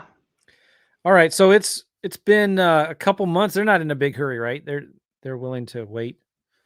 Yeah, not really. They're not in too much of a hurry, but I don't think they're going to wait for forever. So hopefully, I'm going to catch up with them this week and kind of see what they're thinking. So there's similar properties listed for sale that don't need any updating right now for 55. If I switch, I'm just looking here at Redfin. I'm sure you already know this. I'm not telling you anything new. If we look at homes that have sold in the last 6 months in this neighborhood, I've seen some that sold for 39, 45, 45, and 50. You think if I made a cash offer, could close in a couple weeks, they would accept something in that price range, 45, 50 grand? I don't think they would, but I'd give it to them for you. But by the way, I forgot to mention, Gavin, I don't have a buyer's agent representing me right now. So if you wanted to, you could represent me, get both sides of the commission. I don't know if your broker allows you to do that or not, but I'm looking for good deals. And if you ever find anything, I'd be more than happy to pay you a commission. Okay, yeah, that's good. That'd be great. I'd love to work with you. always looking for deals. I like this neighborhood. My investor, I'm in St. Louis, by the way, and I have some friends and my business associates. We do a lot of deals in this area. I'd like to make an offer on it. And again, you can get both sides of the commission. Would it be okay if I just send you some kind of written offer? And if you're going to represent me, can I just maybe do a little research, sharpen my pencil a little bit, send you kind of a number that I'd like to make? Would you be willing to do the paperwork for me? Yeah, absolutely. Okay. But give me a number and at least let me talk with them first. So I don't Okay. want to waste your time. Yeah. Especially if you're looking at 45, 50. Again, they're pretty set on 9,000, but I mean we can always ask. Okay. Do you know any other houses in the area, by the way, that might be? Yeah, I was just thinking actually. I think I might have a couple more that I can send you over that might Oh, interest you for nice. good rentals. Okay. Do you have like I was going to ask for the addresses if you can tell me a little bit more about them and whatever, right? But hey, Yeah. Gavin, it's great talking to you. Why don't you, if you could send me the addresses of those other properties, I'm going to do a little research real quick. I'm going to send you an email. I have your email address here, and I'll send you kind of what I can offer. We pay cash. We don't have many contingencies at all. I would have one of my business partners come and look at it, especially since it's vacant. It shouldn't be a big deal. But we can make an offer on this pretty quick, and we can close quick, make it nice and easy for you and your client. And we'd love to do more business with you. No, that'd be great. Yeah, absolutely. Always looking to, do business with more people. So that'd be great. I'll send you them 2 addresses so you can check them out as well, and then send me the offer for this one. Awesome. Okay, good talking to you. All right. Thanks. Bye. So let me type in the comments, guys. What'd you think of that? Was that easy? It was not that hard. I didn't have a fancy script. Absolutely. And people, guys, don't think I made that easy, because that's the reality. A lot of them, that's how the calls go. What realtor on the planet doesn't want to do more deals? I think realtors are probably one of the easiest people to talk to, because they're already in the industry. So it's easy. They're not going to fight me like a seller. They're going to be honest and say, no, you're wasting your time. They're not going to do that. We might get into it a little bit sometimes with the realtors, but it's more of a business to business conversation, kind of get to the point, build rapport. What else have you got? And they normally go pretty easy. Yeah. And these are some of so could you do 3 or 4 of those a day? Right? Yeah. That's an offer.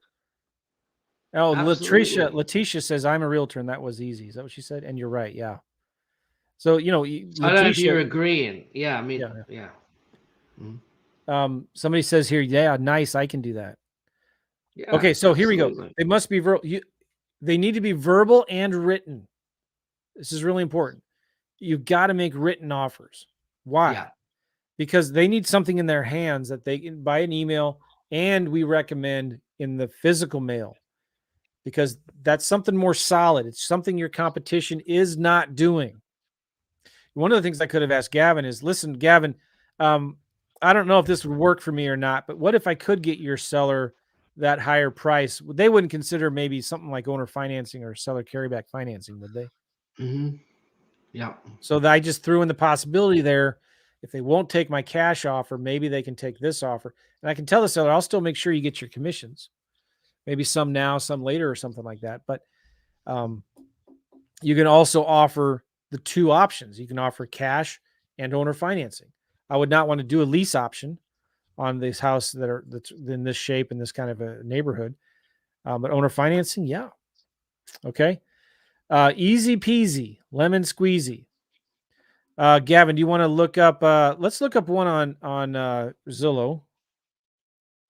Okay. And let's do Akron again. Akron, Ohio. And one of the things that I like to do on Zillow, I don't know if you can do it in Redfin or not. Can you search keywords? I don't know. I don't. Yes, look at that. You do. Let's try it. Tenant. There's 24 homes with the word tenant in there. What does that mean? Well, let's look. Let's look at this first one right here. Great rental property with very dependable tenant paying $700 a month. Boom. Now, do you think this house? Well, the pictures are vacant. This is interesting. The tenant used to pay $700 a month. I don't know, but this is a great picture. I mean, a great What deal that you street can. address is that? 564 Euclid Avenue. Euclid. I'm going to text it to you right now, Gavin. Well, you can drive it if you like. Well, it's up to you. Let me look up. I want to do one other thing. Let's go back to search. Let's go to keyword again here. And let's look up the word motivated. 4 homes. Here are 4 homes that have the word motivated in the description. Let's look at this one. Oh, and this one looks real nice. List price was lowered $10K. Motivated seller, reduced to sell. This one's been on the market for 65 days. It hasn't sold yet. This one doesn't need any updating. Look at this beautiful thing. I don't see the pictures you're clicking through. You don't? I can hear you clicking. I just see price drop. Oh, there we go. There must have been a delay in the load. Oh, that's weird. Yeah. This one, this has been recently updated, and they're asking 110. What does that say? Well, I bet you if we look at comps, they're high. If I zoom out, sort this table, well, it's not that bad. Maybe it's just not in the best neighborhood. If we go to solds real quick here, sorry, just a second here. If we go to solds, last 6 months, 88 homes. Let's zoom in. Yeah, see, there's homes that sold for 45, 55, 75, 80, 85. So an investor who's buying these homes, yeah, they're just asking a little too much. But let's look at this. You want to do a role play on this one? Or do you want to do one that needs a lot more work? It doesn't matter. Okay. So I'm the realtor. I am Jesse Dartmoor Goodman. Ave. 60 Dartmoor Ave. Okay. Jesse, well, you can be Joe. This has been dropped 10,000. I'm going to text you the address on this one here. I'm going to take a little different approach just All right. as an example.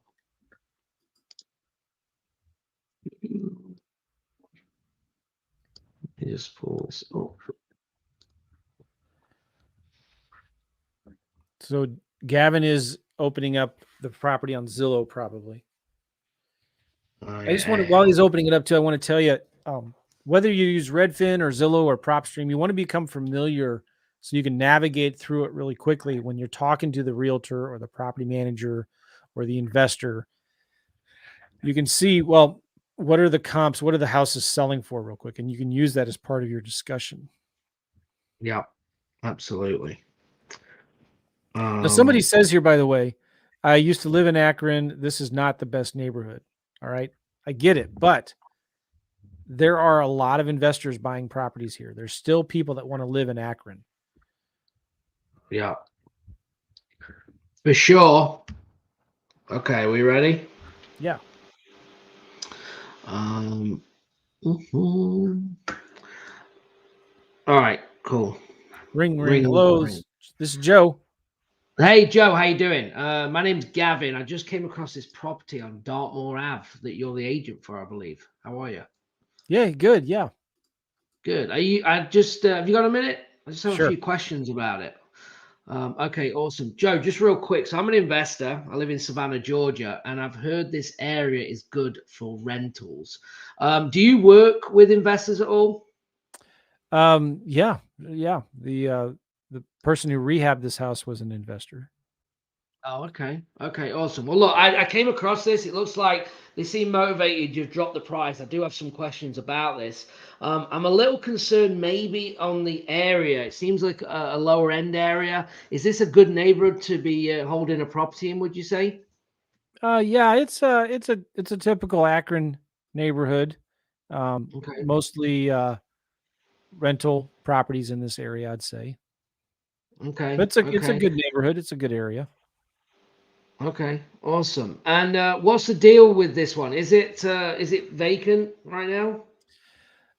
Yes, it is vacant. The owner had it as a rental property and then he just fixed it up and has decided to sell it. Got it. Okay. And do you think that, this is a good price? We just dropped the price. Mhm. We just dropped the price 10 grand, I think. And Mhm. the seller is, he's motivated. I think we said that in there. Yeah, he's motivated. Okay. Okay. Do you think, have you got any idea what his bottom number would be? Oh, I don't know. I mean, I can't talk about that, but Okay. yeah, with Well, that, look, Joe, what uh, I'm looking for, okay, I'm uh-huh. trying to build relationships with agents in the area. I do business with them in a couple of different areas. And, what I'm looking for really is that this area better than me. Yeah. And, I'd be leaning on you to potentially bring me deals that I could buy, right, and get you paid. A bit like potentially this one, but I also I don't want to buy a deal that doesn't work. So would you be advising me to buy this deal at this price?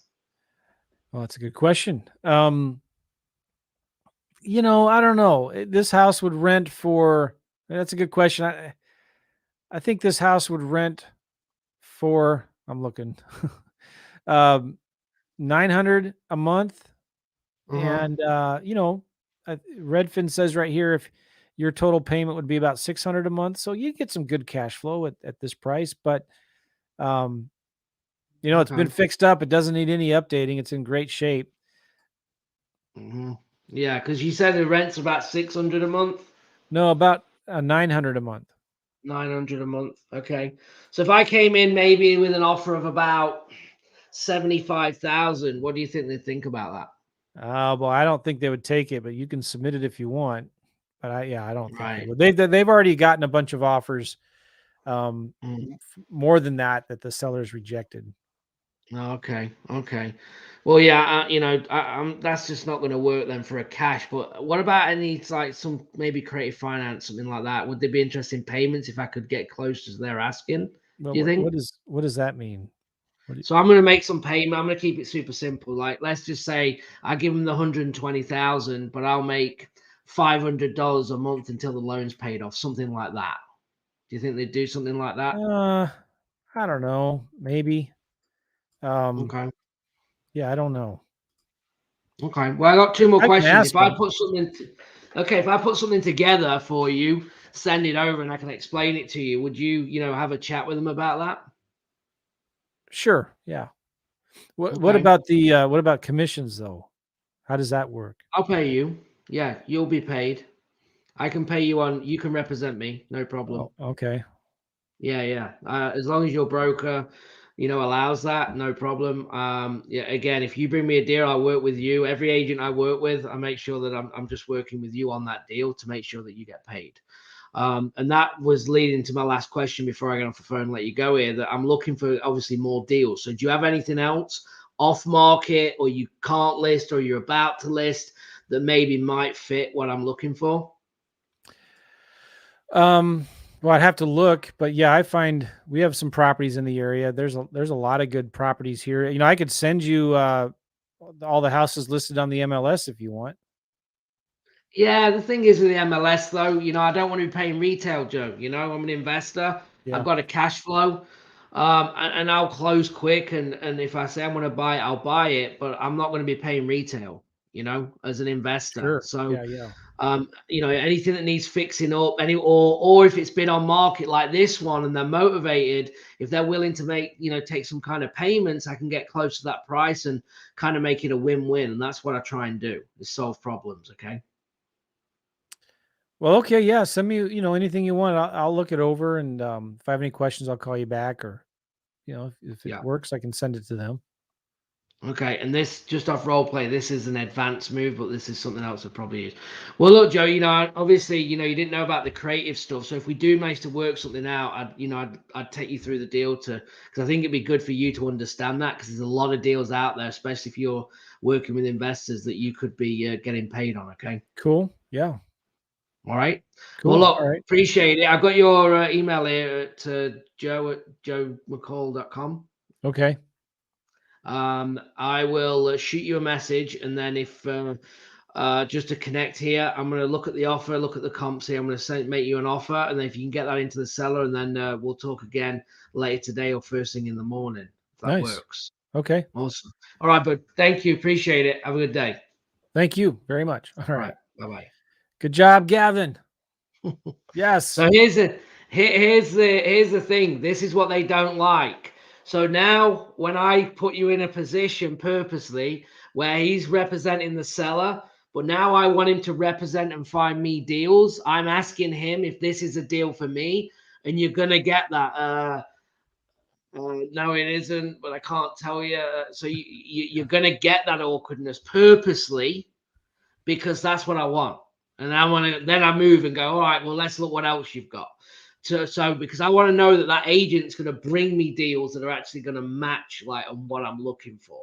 So if you can educate your realtors, and I say that in a nice way, I'm not saying they're not educated, but if you can educate them on what you want, just like when we're building a cash buyers list, we want to understand what they want. I want to go to my cash buyers as a wholesaler with actually things that are going to work for them.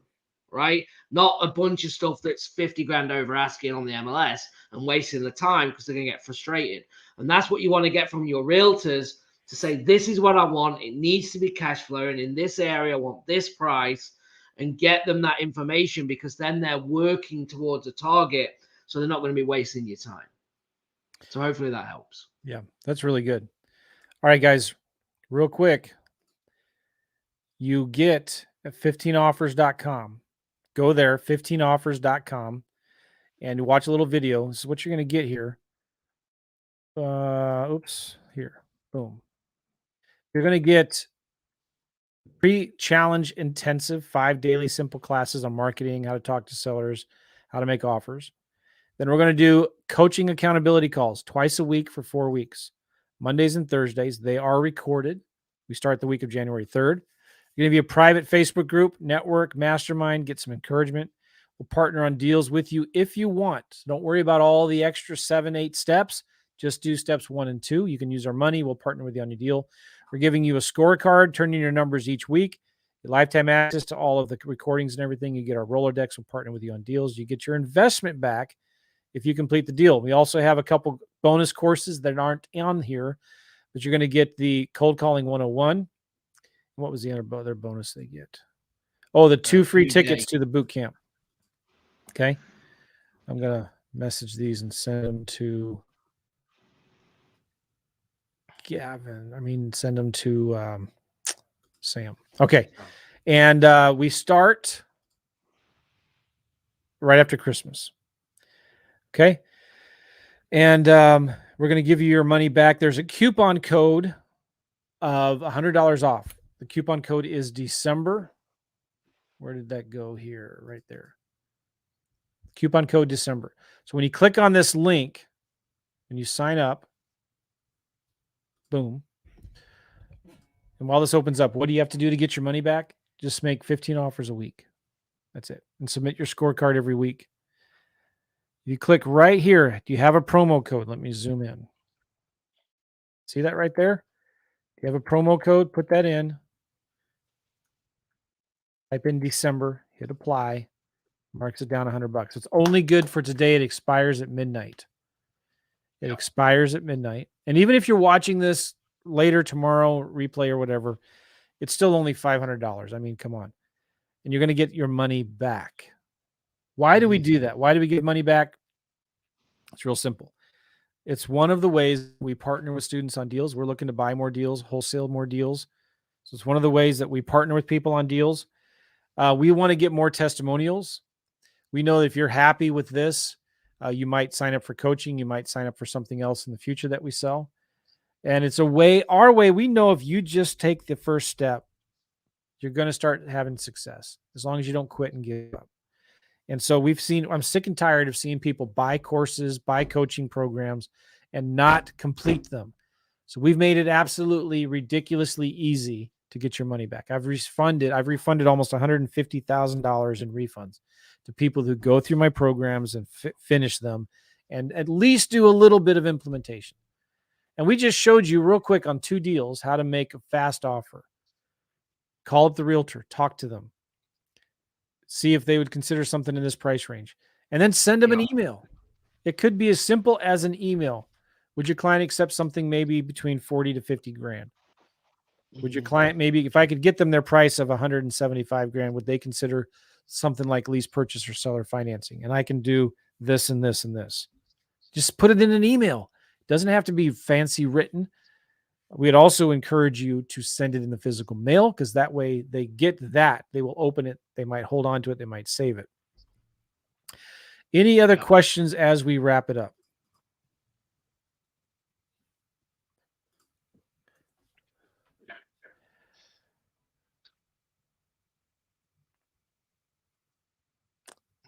When is the boot camp? We don't know. We don't know yet, but it's going to be January, February, probably late January or early February. Yeah. Yeah. It doesn't have to be our offer form. It could be anything. An email would qualify, but I'm also going to tell you, just for your own sake, you should also send something in the physical mail as well. Yeah. And it doesn't count, because this one's going to come up as well. You can't make 4 offers to the same person. Okay. Yes. It's got to be per property. And you got to talk to them. All right. You got to talk to the seller, the landlord, the property manager, the realtor. I mean, yeah. We want you to get results, don't we? Yeah. But again, like, you've got to do, I mean, it's work sometimes, right? But if you want to get results, you've got to do a little bit and be held accountable. And again, 15 offers, people say, well, can't you just do 5 a week? No, 5 a week's not enough. You have to do more than that. All right. I'm tired. I got to get up early in the morning. I don't want to get the verbal lashing if I miss it. Laurie, yes, you can. No problem at all. Okay. Yes, of course. Yes, Laurie. All right, guys, we appreciate you. If you're VIP, we'll see you on tomorrow's coaching call, 4 p.m. Eastern. Yes, and you should be there, guys. Go and get it. It's going to be a good call. We're going to be face-to-face, meaning everyone's video on if you want. We're going to be interacting with you, and then not just answering questions, but you can actually speak as well. We can role play with you if you want, okay? We'll look at deals with you. We'll role play with you. Kind of whatever really you need and what you want is going to be tomorrow. So, yes. Appreciate you. Hey, do me a favor, guys. If you have enjoyed this challenge, I have a special gift for you. I will give you a free book. If you've enjoyed this challenge, leave me a video review from your phone. You need to do this from your phone. Reviewjoe.net. If you go there from your phone, I'm going to give you a free book. Reviewjoe.net. It'll ask you for your name and email because it wants to verify that you are who you are. And then you can just record a simple, quick little video. Hey, this challenge was really good. It was helpful. You should sign up for the next one when they do it. I would really appreciate it. On the thank you page, there will be a link to get a free book. It's really cool. Check that out. If you've enjoyed this challenge, do us a favor, because this helps us. We use these testimonials to sign up other people for other things that we do. Go to reviewjoe.net from your cell phone. Android, iPhone, doesn't matter. Reviewjoe.net. Leave us a review. We'd really appreciate it if you like this challenge. So good. Thanks, guys. Thank you, Gavin. Thanks, Joe. Dana, thank you. And everybody on the call. It's been a pleasure. We'll see you tomorrow. See you guys. Bye-bye.